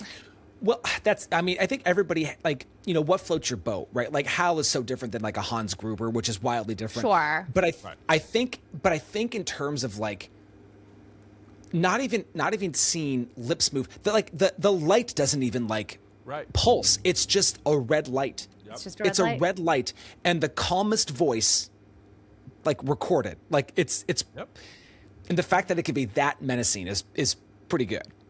But that menacing, but also so empathetic at the same time. Because when he's like, please don't, I'm afraid. Like, it's devastating. I'm forgetting. Oh God. It just like, it really makes me uncomfortable thinking about it. His AI would have been really weird. I'm sorry, Dave. I think it would have been a lot better. Oh, Well, it would have been way better. That's not saying much. Well, yeah, that's true. That is true. Fair. Again, I haven't seen it in fair. like 20 years, but I remember I hated that stupid movie. I mean, if you watch it, you might just worry that your mom's going to die because that's what I did the whole time. Just what I need. Exactly. Oh, I was just going to say really quick. The reason I don't have 2001 higher, honestly, is just that I think the other three I'm more likely to turn on. 2001 is kind of a like, I've got to, like, I want to watch 2001. Oh, yeah. And every time I watch it, I'm like, I'm glad I did, but I don't think I'm going there first. You can't just throw it. It's not just like you need to be like, okay, tonight I'm gonna watch 2000. That's not just like scroll through and be like, oh shit, 2001 on HBO Max, let's throw it on. Like that needs to be like, I'm gonna watch that this weekend. Yes, it's a journey. You have to be prepared for. It's a hell of a journey, though. Yeah, and if you haven't gone on it, what are you doing? Go watch it. Yeah, I mean, talk about. So stupid. I said that 8 of these, but like, talk about a movie that like defines the 1001. Like, if you pretend to even like movies, you need to have this movie in your arsenal. Oh, 100%. Yeah, correct. 100%. And I have it ranked at 5. I fucking I don't, and I have it ranked at 4. So there you go. That's cool. So Joey, your 5 was 2001. What is your number 4? Man, you know what? We're talking about another movie. It's Paths of Glory. I figured you were going to be the high one on this. Hey, I had it at 5. No, I know. Unexpectedly. I thought I was going to fucking hate this film. I recently, like, I saw this for the first time maybe 2 years ago, I think. I've now seen it 3 times. This movie's fantastic. I think Kirk Douglas is all-time performance. Agreed. The end fucking wrecks me. And I think that the timing of how, when they go through with what, we're not spoiling it, but like when the kind of what happens, yeah. It happens way earlier than you'd expect in a short movie. But yeah. like you think that kind of ends it, it doesn't. No. The kangaroo court. The actual war scenes for when they were I think this movie is absolutely wonderful. It's so well made. It's you can't make anti-war films better than this. Yeah. Maybe they're as good, but I don't think there could be better than this. And Kirk Douglas, I think because Kubrick's later stuff is so like lauded. I think Kirk Douglas's performance kind of gets lost, and I think it's an all-timer. So my biggest issue with war films in general is I feel like they are either romanticizing war and they become propaganda, or they are extremely melodramatic to the point where I'm like, what am I watching? And this film, especially because it's about World War I, it's about trench warfare, which I think we don't really talk about very often, obviously. Mm-hmm. Like, people kind of breeze over World War I to get to World War II. Right. This shows the devastating fear of war, I think, and also the humanity of war. Like, you ran out because your buddy did, right? Like, that's what, we've always been told. And this just goes to show that nothing is fair. Nothing is fair. And, like, spoilers, when they get shot, I was like, they're going to get shot, but I don't want them to. And I was devastated. Like, watching this movie, I've seen this movie 3 times, and I can't believe they're doing it. Me too. When they're walking down, I'm like, I can't believe this is happening. What Me are they too. doing? And also, what are they doing? How is there 30 more minutes? Like, yes. And I agree. All-time incredible performance by Kirk Douglas. All-time performance by all 3. Like, it's. I agree. Those men who are like, this is unfair. Why am I here? Especially like just all of their different philosophies of how they ended up there and why they're being brought into this fucking stupid court is just so interesting. And I really thought I thought this was gonna be real low on my list. I didn't have a lot of faith in this film, and I was really moved by it. I was shocked. I was shocked how much I liked this movie. I don't think I'm going to watch it again, but I really liked it. So Adam hates it because he loves war. yeah, absolutely. McAdam. Warmonger St. John over there. So films 9 through 13 are flawed. 1 through 6, I think, are great, and Killing and Paths of Glory, I think, are good. And I can't disagree with anything that was said. You better and yet not. I don't no, but I don't know why it doesn't click with me more. Sure. Yeah. And that's one of those intangible things where this was I think, obviously the early, so Fear and Desire, Killer's Kiss, The Killing, and these were the last 4 I came to. And just in terms of like my own, whatever, cinephilic journey, right? But like this, I really want to like this movie more. I mean, Kirk Douglas is great. I love I do like a war film. I also like a courtroom movie, and like this is both of those things.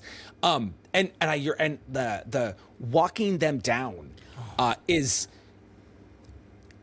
It's in a way it's like the Stargate scene where it's like, this is really long, but I know why you're doing this, and it is very effective, and yet. And I even like I don't want to scroll through my notes because it's going to take too long. But the guy with the scar, the guy who's like, they should have done it. I think he's a really good villain too. Great. And like, while I disagree with him, I understand that like there are military commanders who are like that. Like, do what I say, do it now. And be out of touch, but yes, trying to politic. Yeah. But for whatever reason, it just doesn't connect. These other ones just, and that's about the only movie where I'm like, I just don't know why. But I obviously can see all of the things that are really good about it. And, I said Spartacus, the emotional ending of it. I think this now then eclipses it. When she starts singing and they're all enthralled, and just with Douglas now watching from the outside, it hits hard. It hit me really hard too. Like, I don't know. Maybe it's the political landscape we live in right now.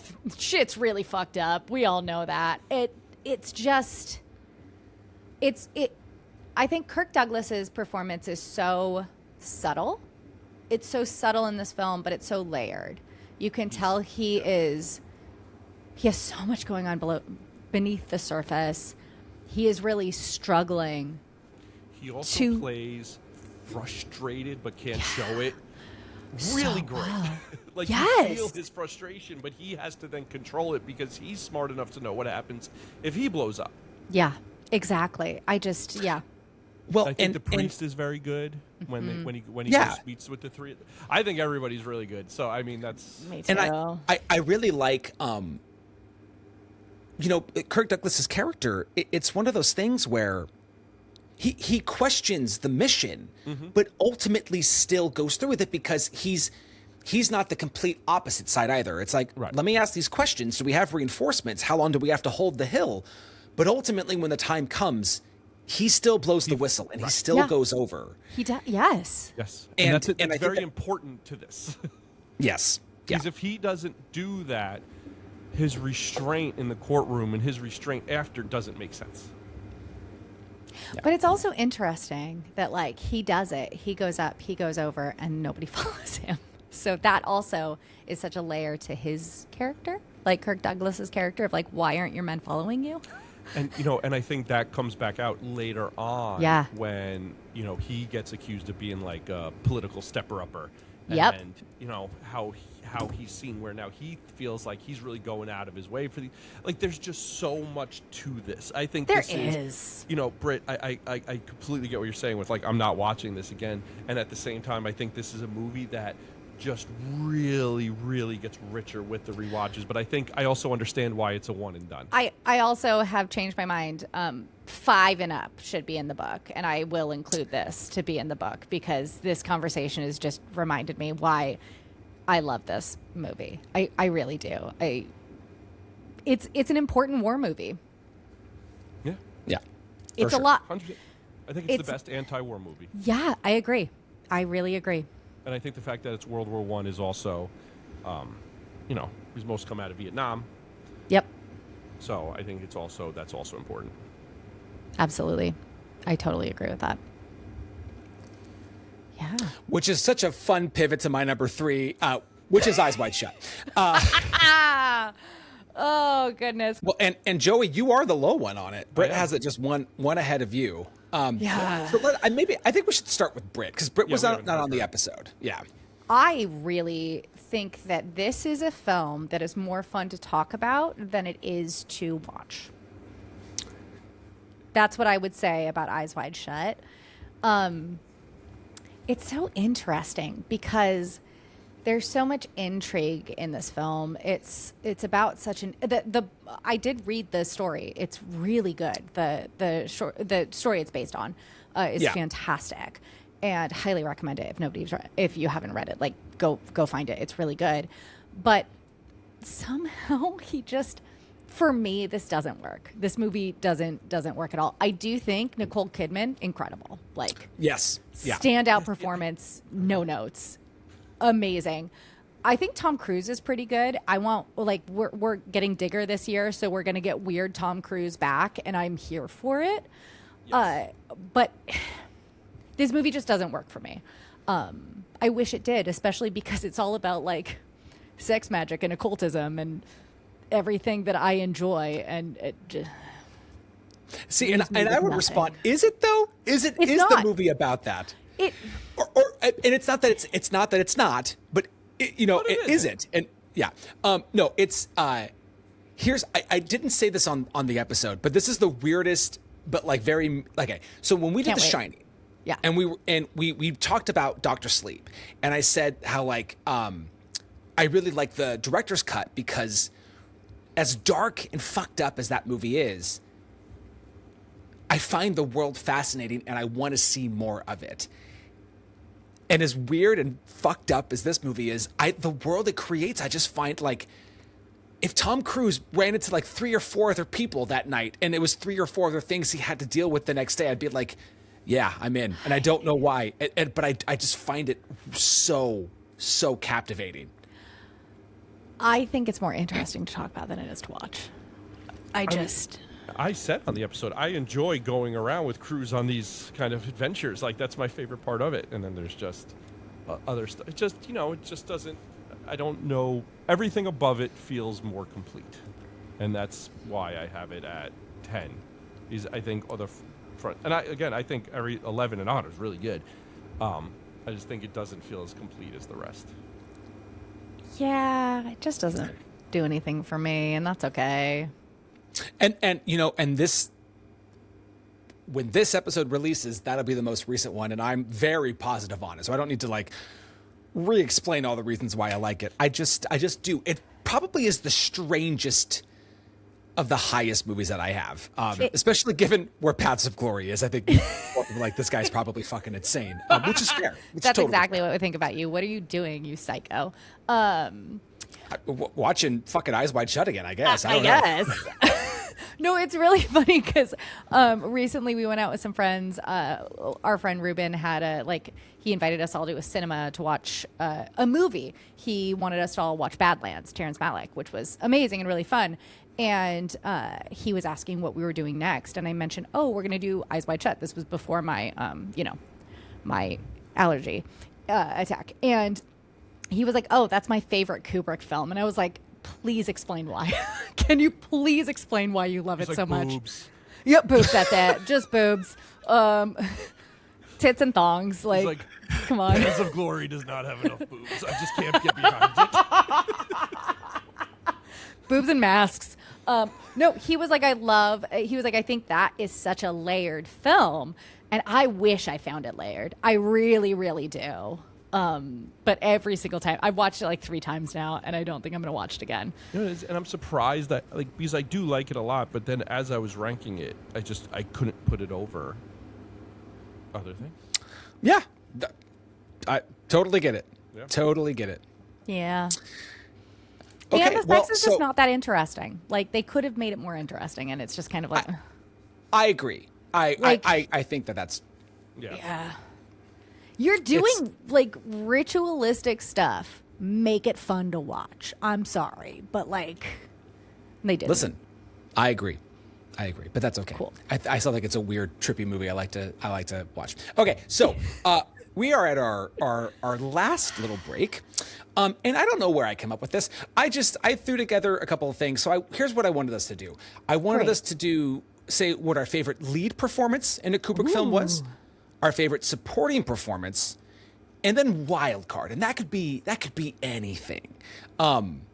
So let's do this. Let's do lead performance, and we can go in the same order if we want to. Or no, let's do supporting first. I want to end with wild card.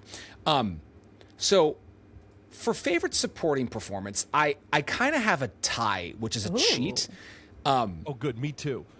But I had to do it because when I say the second one, you'll know why. So I have Arlie Ermy in Flannel Jacket because I think 100%. It's just a really captivating, tough. It's a catalyst performance. Like you need that, otherwise, a lot of that first part doesn't work.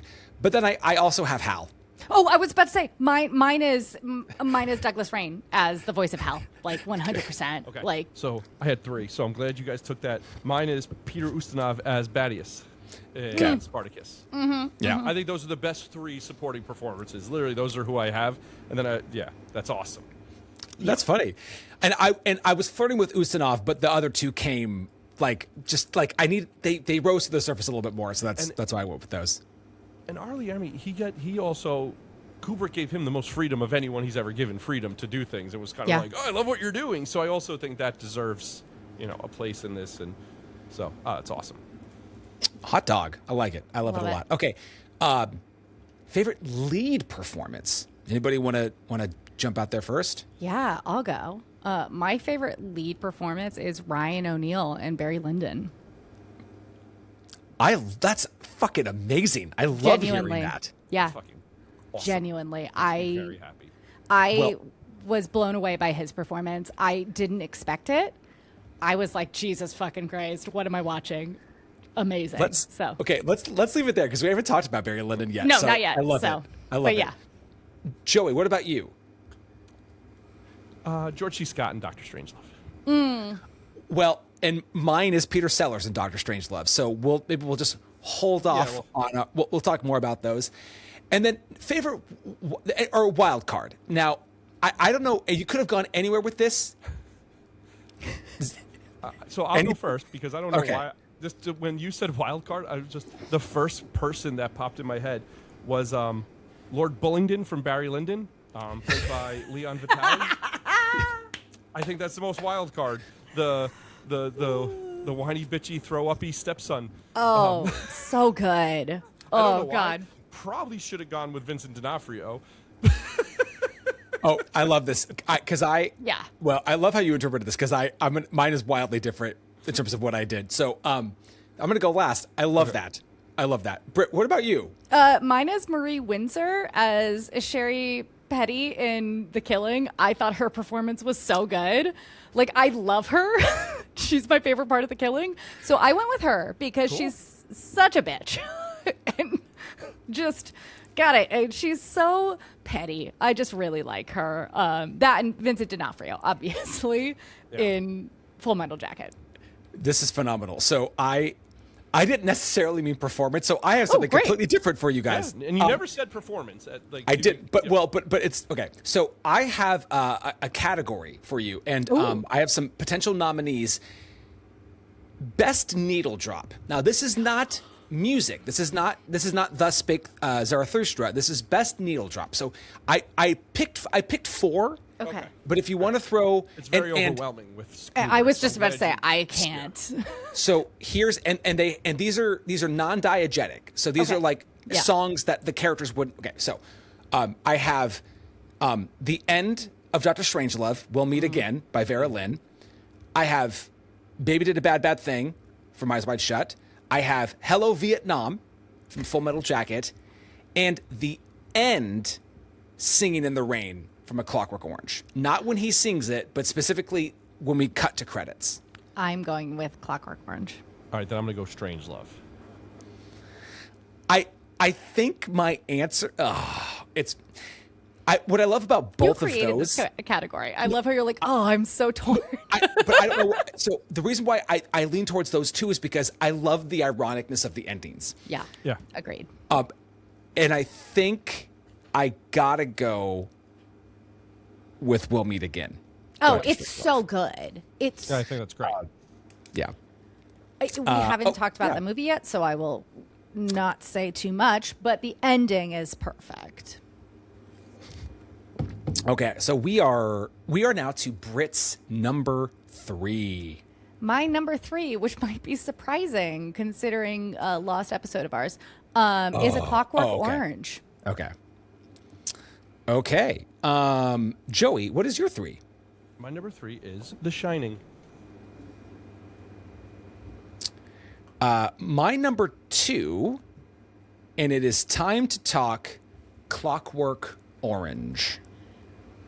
Listen, I fucking love this movie. I really do. I think it's one of my favorite directed movies. It is like what Kubrick does with this film is pretty fantastic, considering the subject matter, because it's very difficult to watch. It's a hard movie. It's a very hard movie. It's a hard movie to watch. It's a hard movie to discuss. And it's honestly a hard movie to defend. Like, if somebody said, I think that movie is terrible, I'd be like, yeah, I agree. There are so many bad things that happen in it. But I really love this movie. And it's one, again, like, there are certain movies on this list that I will come back to.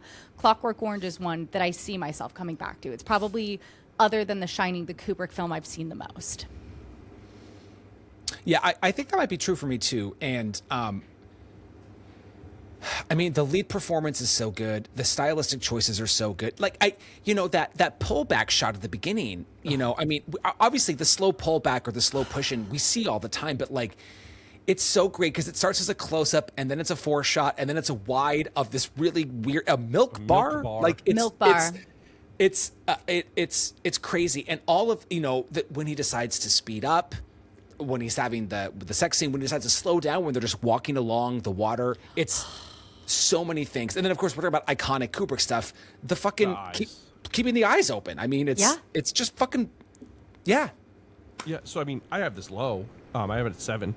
I love this movie, and the entire reason it's at 7 is because I think the 6 above it are paced better. I think this is this loses its loses tempo a little bit in the middle, and has a hard time regaining its footing. So even though I do genuinely think it's great, and like I said, everything 8 and above I think is great. I think everything above it is paced better and doesn't lose me. Where this I feel like has a break where you're like, all right, I could pull out. It could use an intermission. It could use an intermission, certainly, and because I think it loses itself a little bit trying, and it gets a little like it just gets it's just kind of wafting through the world for a little bit. I would say the prison scenes are a bit bloated. Like they go a little too long, in my opinion. But it's still. I think they're it's all purposeful, and I understand that. But it's just when we're putting these things against each other, when there is something that's too bloated and just isn't paced as well, that's going to move it back for me. Fair, totally fair. Yeah. It's still at number 3 for me because I think it's like that. Honestly, Malcolm McDowell is just incredible. I honestly can't believe I didn't put that as my favorite performance, but it's really good. It's so good, and probably for me, this is also the one I've seen the most, which is funny. Yeah, it's. I would say it might be Kubrick's most disturbing film, like. Genuinely, subject matter wise, I do think that there's I think he broaches certain subjects throughout his filmography, but I think this one gets at a lot of them. And obviously shows like the worst part of humanity, with some of the I mean, it's a gang of hooligans running around London doing really bad, awful shit. Yeah. And in a tiny car. In a very tiny car. And just this, it doesn't have because so much of Kubrick is kind of like man versus system, right? and there is no kind of redemption or acceptance. It's just, okay, you went through this, that's great, but fuck you, guy. Like, you were a piece, like, you. And well, it's you know, and the bleakness of it, I think, is ballsy, and I think makes it like there is no kind of. Well, it's man versus system, and then man fuck system, right? Mm-hmm. Like sure. it's such a bleak ending, Yeah. you know. Yeah. So bleak. It's so bleak. It's so awful, and God, yeah, no, this film, it just gets under your skin.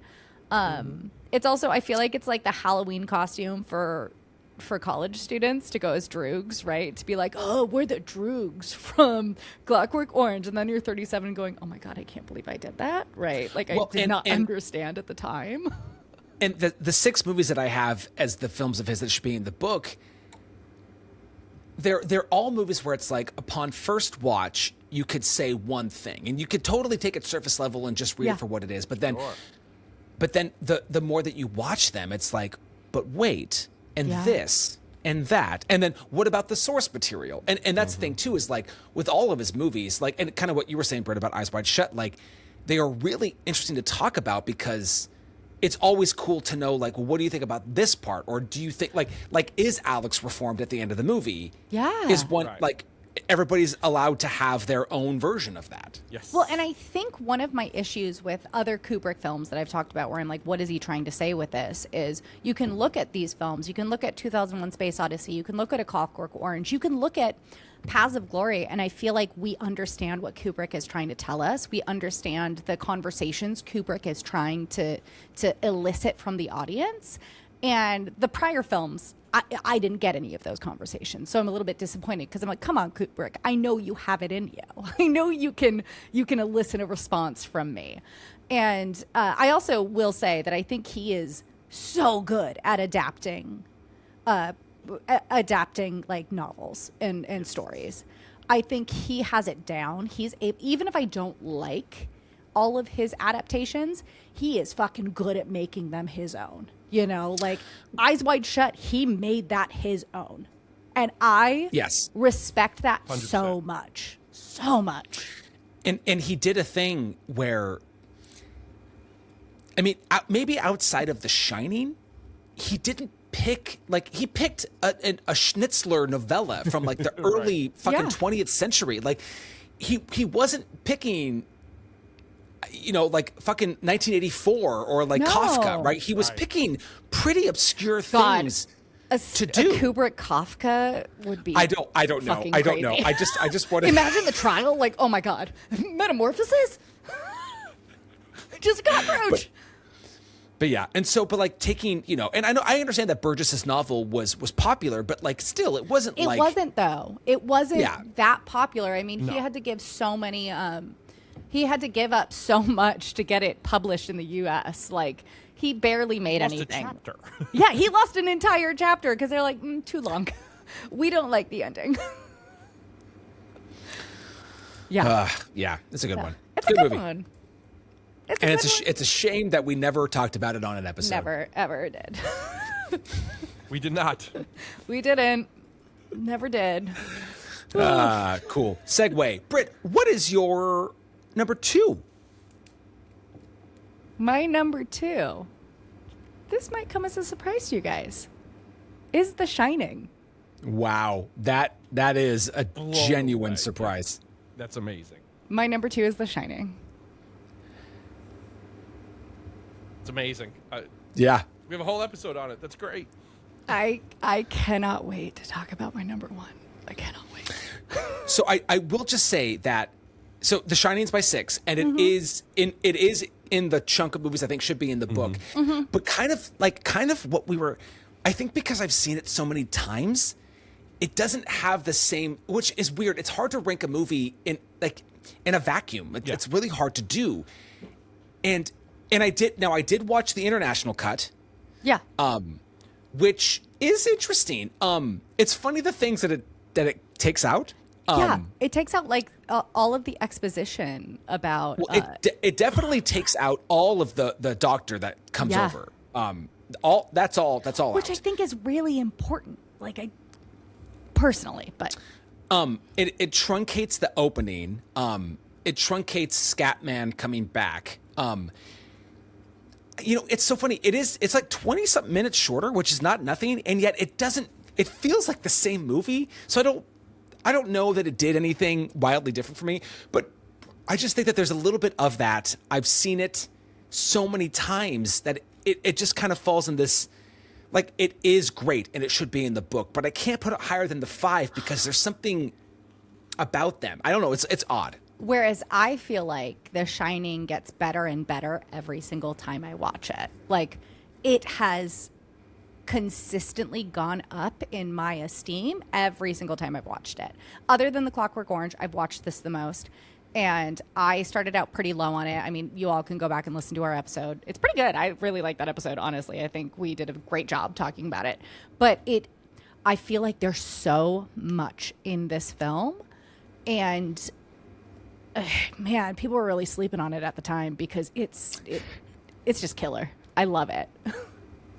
And this is probably the one that I'll like watch the most in the next, right? Like when Cole and Dean are old enough and they want to get into it. Like Shining's probably where I go first with them, right? Like that's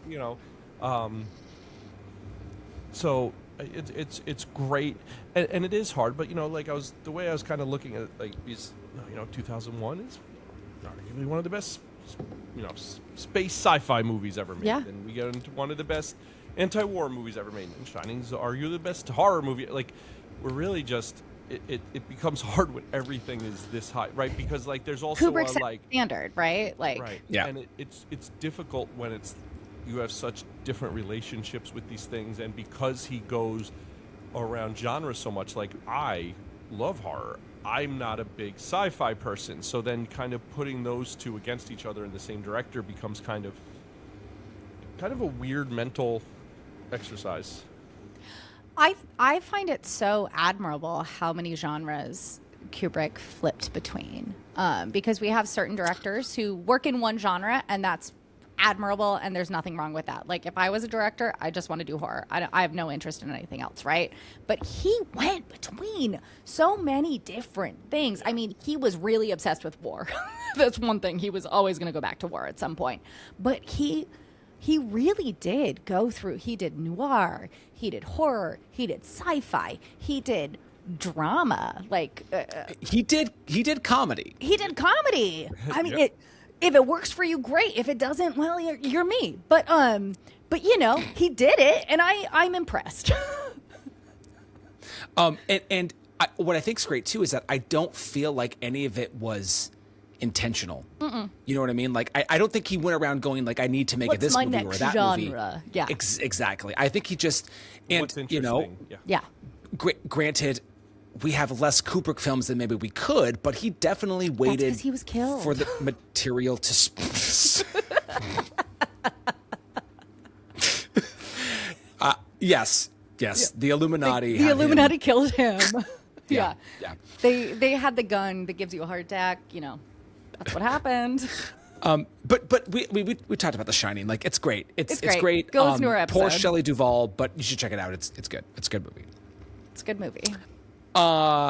Joey, your 2. Now, hold on. I want to make sure. So your 2 could determine which of us you agree with as the number 1. Yes. So, Joey, what is your number 2? My number 2 is, we're talking about where these are the best of. The most beautiful looking movie ever made, and it is Barry Lyndon. Okay, so that swings back over to me. And my number 1 is Dr. Strangelove. Britt, what is your number 1? My number 1 is the movie that I did allude to the other day when I texted you both and I said, I just watched my final Kubrick, and it was the best movie I've ever seen, and that's Barry Lyndon. It is going to be in my Letterboxd, like, top 4. I am hot obsessed. Dog. I'm obsessed with Barry Lyndon. I'm obsessed with it. It's so good. Okay. And I'll tell you, it's an unbelievable Criterion. I have it. How Yes. dare Great you? stuff in it, like it's good. I and my need it. number one is the best satire movie ever made, and Doctor Strangelove. All right, so let's stick with Barry Lyndon. No, let's do Doctor Strangelove and then Barry No, Lyndon. no, we're ending with Dr. Strangelove. I know. Barry Guys, Lyndon. Barry I Lyndon. hate that I have it at 5. I hate that you have it at 5 too. I judge you. We all do, actually, yeah. But it's so good. And I'd only seen Barry Lyndon once before when I was an undergrad. So this was a real and holy shit, was I so enthralled with this movie. And you don't feel its length. Like I know it's long, but like every time he goes somewhere new, it's like, what the fuck is gonna happen now? Everything about this movie is beautiful. The costumes are beautiful. The performances are beautiful. They're so over the top. They honestly, the performances go into like camp at some point, and I'm obsessed with that. I'm like, this is so over the top, and I love every second of it. So I watched it on Saturday. I was at my parents' house watching their house, so Neil had gone back to our apartment. I was by myself and I was like, you know what? It's time for me to watch Barry Lyndon. And it was 7 p.m. and I thought, I'll watch half of it tonight. I'll watch the other half in the morning. I watched the whole thing that night. And then I watched the whole thing again the next morning. And the second time it was exponentially better. Because oh my God. I've seen it however many. Each time I'm like, oh man. And this is like a year or two ago. This played at the Huntington, the Cinema Arts Center up there. Yes, and I couldn't go. Artie and Kieran went. I'm pretty certain if I saw that in the theater that would move up to number one. Because I really think it's a special movie that I just, for some reason, just doesn't get the regard among. Like I feel like it's going up, right? I think it's like number one on the Letterboxd or close. No, it's not. No, it is. It's number one on the Letterboxd for rankings wise. Oh, good. It should be. Thank you, Letterboxd. I agree with you. Ryan O'Neal knew he could act. I mean, okay, but he's who knew? Perfect honestly, casting, perfect casting. Such good casting. Well, listen, fucking duels. Everybody loves duels. He just did them better than everybody else. I remember one time, Adam. I think it was it during the. It was during an episode we did. I think it might have been. I don't know. You said that you were like, oh, The Duelist is like Barry Lyndon light, and I didn't know what you were talking about. I was like, okay. So I watched The Duelist, and I was like, oh, I really like this. This is good. And then, like a year ago, I was out of town, and Neil was like, I watched a movie that I think you'd really like, and I was like, what movie was it? And he was like, Barry Lyndon, and about 20 minutes into Barry Lyndon, I text him and I was like, I'm watching Barry Lyndon. He was like, are you obsessed? And I was like, I'm so obsessed with this film. It's the best thing I've ever seen. It's so good. It's so good. And the duelist comparison is more about the time and that, yes, but like the thing that makes the Duelist Barry Lyndon light too is that Barry Lyndon is pretty fucking funny. It's so funny. It's very funny. And I think the hardest I laughed when Lord Bullington misfires at the fucking duel at the end. I mean, that's pretty much why he was my wild card. Oh my God, it's so good. It's great. And listen, like I said in the beginning, like I was kind of at like a tie between 3 and 8. My 1 and 2 were pretty locked. Man, I'm gonna be honest. Barry Lyndon is so far above The Shining. Like, if I had to choose one movie to watch forever, I'd probably be like, sure, Barry Lyndon. Like, I'll just watch Barry Lyndon. It's the only reason I love Kubrick now, because he gave me Barry Lyndon, and I appreciate it so much. It's a very special movie. It's so funny because I almost chose Barry Lyndon instead of The Shining for our movies. Right, I remember you saying that. Yeah. Yeah. And I'm really disappointed I didn't do Barry Lyndon because, goddamn, our 4.5, 5-hour episode on that movie would have been killer. It's so funny. Thank you so much, both of you, for introducing me to Barry Lyndon, because I'm like, I can't stop thinking about this film. Yeah. And it succeeds on so many levels, and obviously it's a period piece, so you know, you get the production design, the costume design, that all looks great. But like, and granted, this is pretty easy information to find if you just search the movie, but I don't think enough can be said about Kubrick really wanting to shoot it naturally as much as possible. And so it's beautiful. I mean, honestly, badgering NASA. That beeping's going to go for about a minute. Great.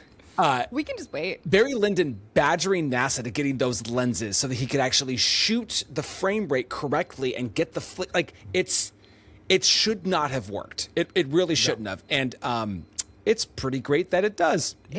There's like 20 images from this movie that I just want hanging in my house. Agreed. Like, it's beautiful. It's honestly like Night of the Hunter. Like, I would have Barry Lyndon and Night of the Hunter stills throughout my entire house happily. And it would be beautiful. And honestly, like, you know, Ryan O'Neal, Right. pretty well-known actor, right? But as Barry Lyndon, did not even register who he was. He was just Barry Lyndon to me. Such a good performance. Right. I think my favorite scene in the movie is when he's eating dinner by himself and he goes up to the man, like the other guy, like, you know, the other noble, and he's like, my wife and I are going to, you know, have people over for cards. And oh God, it's so, because then he just goes and sits in the darkness and it's perfect. Just everything about that film is perfect. I love it so much. And like we talked about, like just let you sit in the silence and just watch people kind of watch each other, look at each other. So much is done with people's eyes. You know, I don't think there's a bad performance in it. Like, I think everyone kind of knows what they're in, and everybody realized how big this was, like scope-wise, and stepped it up. I think everybody's just there's a stillness to it.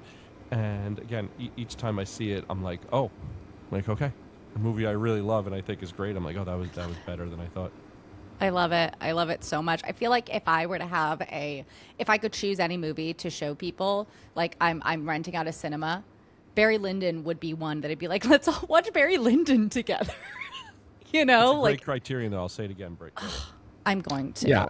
I'm going to have to get it because it's going to be that and the new David Lynch that's coming out. Yeah, that'll be really cool. Yeah, I don't, I fucking, yeah, it's beautiful. It's a beautiful film. Like, again, it's a personal preference thing, I think, maybe, but like, again, top 6 should be in the book, and I have this at 5. I judge you. Very much, go ahead, but I think it's a great movie. I think it should be in the book. I'm glad you think it's great, but you still put it at 5, so. I did, because Joey and I agree. And that's what it's coming to, is that Doctor Strangelove is the best Kubrick film. Now, I did an episode with Ian on this too, so let's start. Let's do the sandwich thing. Joey, you start. It's your number 1. Tell us what comes to mind. So much. I think it's the best satire. I think this movie's hysterical. What it says about people in power and how they could do it. Worrying about the big board. George C. Scott just like he'll see the big board. You see the big board. Peter Sellers, I think, gives 3 distinct, memorable roles that are doing different things. Sterling Hayden, the Big Russian, everybody, because you know it's this very funny movie about how no one can communicate. Right? We're in 3 places. We're on a base where they can't communicate. And if they do, they're going to have their word with Coca-Cola. They have to have a word with Coca-Cola. They're on a plane with a young James Earl Jones, and they have no communication, and they don't know what's going on, and they're just causing chaos. And then they're in the war room in the Pentagon. Just one of... You can't fight in the war room. It's the war room. You can't fight in here. And you know, something we haven't really talked about enough is how... production design for Kubrick is just, you know, I think it's so good. We haven't even mentioned it just because it's so good in all of these, right? It's just expected. Yeah, so that's the thing. So we haven't even talked about it. It's like we haven't talked enough about the music. Thank God Adam had the category because, again, it's so good. The War Room might be my favorite location of his. And I think it's very smart. It's funny. It's upsetting when you actually think about it. When you think about things, whether 1965 when this came out or 2026 where we are, watching, just power and communication and everything it says, and the fact that it came, the original source material it was so serious. He was like, we have to pick at it because otherwise it's just gonna upset people and alarm people. And also another great criterion, for people who like it. Unlike I have it at 6. Okay, yeah, I have it at 6. Devastating. It's top 2, no brainer. But I think Doctor Strangelove is great. I think everyone should see it. I think it's fucking Peter Sellers, and I watched it, I guess, Friday and Saturday. People came over with their kids, and me and Grant were talking about it. You watched this with your kids? No, I watched it Friday, and they came over. So me, Grant, and Oz were talking about it, and Kristen was like, yeah, Joey's just hysterical laughing at this. I was like, yes, I was. And I've seen this, I don't know, 10 times at this point. I love that it works so well for you. I'm so happy that you find it so funny. I don't like comedies very much, and the comedy does not always work in this film for me. That's what I will say. I think the production value is great. I think that it's very well done. I think there are very funny moments in it, but for me, it's not my favorite. What about the board? Board is great. Worried about the board. Very worried about the board. I'm also very worried about the board, but just, it's fine. It's fine. I would say it's fine. So I've shown this, I think, twice in my film class, and I do this thing at the before midterms, before finals, where I'll do a movie trivia review style game. Most of the questions are from the text and for the class, but then I'll ask questions from the movies. And I think one of my favorite questions I've come up with is, in Doctor Strangelove, Colonel Jack D. Ripper is concerned about what being sapped and impurified. And the answer, of course, being his precious bodily fluids, which, for the most part, they got correct, which was great. Good on them.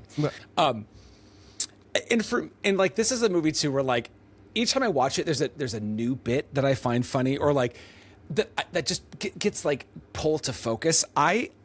In this era where we were always so the nuclear gap, right, and the space race gap, and obviously they talk about a doomsday gap at one point, but at the very end, where with such ferocity, George C. Scott goes, Mr. President, we cannot allow for a mine shaft gap. I was just fucking in hysterics.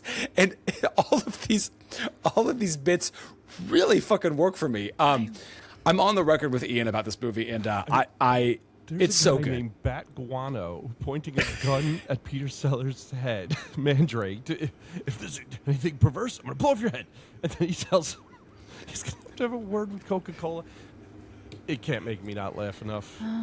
It works. And one of my favorite things about it is George C. Scott, because Kubrick pushed him to do this oversized performance initially, was so embarrassed and hated it. And then by the time, as he grew, he realized oh no, this is my best performance. And it became his favorite performance. And that makes me so happy. I just wish I found it as funny as you both find it. I really, really do. It's me just... too. I know. I'm a disappointment. I understand that.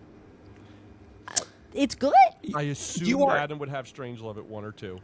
So I was like, all right, we're good there. I was like wild card Brit out there. I was like, I don't know where this is going. But I mean, Brit's been on the record since day one about not 100%. Being a comedy person. I am the most non-comedy person 100% out there. It's hard to make me laugh. I don't know. People try too hard, and this film does feel like it's trying very hard to be funny, and it is. It's just Slim Pickens riding a bomb that doesn't do it for you. No, it doesn't. I will say, the ending needle drop did it for me. I laughed very hard at the end. All right, good. I mean, that's great. Yeah, it's perfect. It's so good. No notes. I love that. That's why it's at 6. It was perfect ending. It is a great. It's a great Endings ending. matter. Yeah. Endings They do. matter. Endings really matter, do. but I Kubrick just ends preferred movies Barry well. Lyndon. But here's the thing, you know, I mean, I have Barry Lyndon in it too, so Yeah, I am so happy. I I'm so can't- happy with you. I can't, you know, Barry Lyndon's Kubrick's fucking great. I think he might be my favorite. I think that's as we're talking about all these,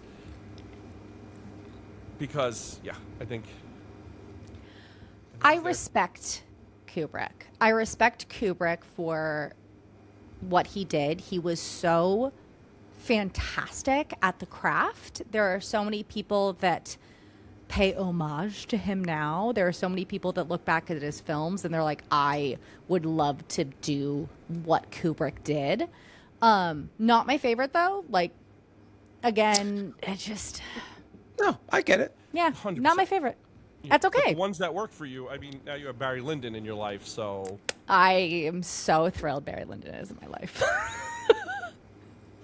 yeah. Yeah. No, Joey, there was a thought there. What was your thought? Is Glazer the closest to Kubrick that exists? I think so. I think as far as movies that are meticulously made, that I think allow for the most interpretation, I do. Yeah. No, I I agree. think that I think that there was an early Nolan comparison, but I think he's Totally. too commercial, he's too blockbuster, and I think that Glazer is close. I would say Nolan is probably the person that more people would. I mean, Nolan's in the conversation. Yeah, Yes. Nolan's 100% in the conversation, especially because of the gravitas of his films. And the extreme detail, but I think Yes. Glazer's just the hyper-specific layeredness and just being okay with not being for everybody. And also the genre switching, right? Right. Like, yes, Nolan's done some, like he's done some comic films, but it's not the same thing as Glazer literally doing Sexy Beast to Right. the Zone of Interest. Like those are two they exist in two But I completely think different those are worlds. I think Glazer and Nolan are the two guys in Yeah.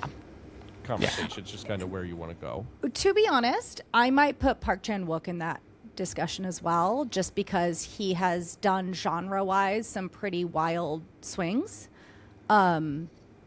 Like we've got Thirst in there. We've got the Vengeance trilogy. We've got The Handmaiden. We've got his robot film. Like there's a lot. He's No Other Choice, right? Which is very Yes, much No Other Choice. It's very similar to like A Strangelove as far as the satire Very goes. much. Yes. So, and also another one that I thought was good, but I didn't laugh at as much as other people. So, that also is fair. I was chuckling alone in that theater for No Other Choice. Okay. I think that I was really annoyed because there were so many other seats in No Other Choice. And this couple decided to sit right next to me and Neil and were assholes about it. And I was like, you can move over 2 seats. You don't have to be right here. And I was just like sat up Did you against tell this them that? lady. 'Cause I've told people to move over. I am from Seattle. We're just passive aggressive, and we just kind of glare at people and then don't say anything. Oh, I'll be like, oh, it's empty. You don't have to sit here. Look, the movie was already starting when they sat down, so there was nothing we could do about it. And then they were just like moving around the whole time, so that kind of ruined my experience a little bit. But I would say I do think Park Chan-wook should be in that discussion as well. I'm always happy Sure. to have a Park Chan-wook Yeah. combo. Beautiful. This is so good. So, do we want to recap our individual lists? Absolutely. And then I can tell you the cumulative Stanley Kubrick ranking. Let's go. Okay, Let's do it. I will go first. We'll go in the order that we went. So from 13 to 1, I have Killer's Kiss, Spartacus, Fear and Desire, Lolita, Full Metal Jacket, Paths of Glory, The Killing, The Shining, Barry Lyndon, 2001: A Space Odyssey, Eyes Wide Shut, A Clockwork Orange, and my number 1 is Doctor Strangelove. Wonderful. I'll go next. I had Fear and Desire, Killer's Kiss, Lolita, Spartacus, Eyes Wide Shut, Full Metal Jacket, The Killing, Doctor Strangelove, Paths of Glory, 2001: A Space Odyssey, A Clockwork Orange, The Shining, and my new favorite film, Barry Lyndon, the most beautiful film that's ever existed. That's what I said. All right. My number 13, Fear and Desire. Number 12, Lolita. Number 11, Killer's Kiss. Number 10, Eyes Wide Shut. Number 9, The Killing. Number 8, Spartacus. Number 7, A Clockwork Orange. Number 6, Full Metal Jacket. Number 5, 2001: A Space Odyssey. Number 4, Paths of Glory. Number 3, The Shining. Number 2, Barry Lyndon. And number 1, Doctor Strangelove, or How I Learned to Stop Worrying and Love the Bomb. Okay, so our cumulative 1001 by 1 ranking, I will say, so two films tied for one and 2 films tied for the other. So in those cases, the film where one was higher or where 2 people thought it was higher will end up taking the spot. Sure. Okay. And I think given where we all had our, this many films, I think I can even tell you the demarcation point with the films that should be in the book. Great. So let me see if you're on board with this. Here we go. Number 13, Kubrick's first film, Fear and Desire. Yeah. At number 12, his second film, Killer's Kiss. At number 11, Lolita. Number 10, Spartacus. 9 and 8 were tied, but 8 had one person who had it higher. So at number 9, The Killing. Number 8, Full Metal Jacket. Number 7, Eyes Wide Shut. And I think from 6 to 1, these would be the films that should be in the book. At 6, Paths of Glory. At 5, 2001: A Space Odyssey. At 4, A Clockwork Orange. 3, The Shining. 2, Barry Lyndon. And 1, Doctor Strangelove. The fact that Barry Lyndon is 2 makes me so happy. That's a really good list. I agree with the 6. Like, Yeah, I'm perfectly happy with that. And even though I had Paths at 8, I like the arguments made are sound, and I totally get it. So I actually think that's a pretty solid 6. I agree. That's wow. Good job, you guys. Bangers. Yeah, they are. I'll watch all of the top 6 again at some point in my life. I think maybe, definitely Barry Lyndon, because I'm going to buy the Criterion. As you should. It's. I can't wait, you guys. It's just Well, it's a beautiful period piece. Of course, I'm going to It love is. it. Like.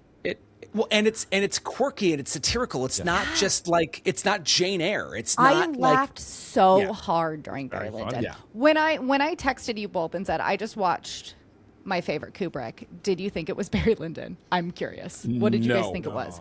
Oh, really? I thought you rewatched The Shining. Fair. Like, yeah, I did have it too. I actually was like, oh, thanks for the update. Like, I just All right, bitch. The Shining, I guess. No, it's. I'm so glad that I shocked you both. No, you genuinely. That was not expecting makes me that. so That's happy. fantastic.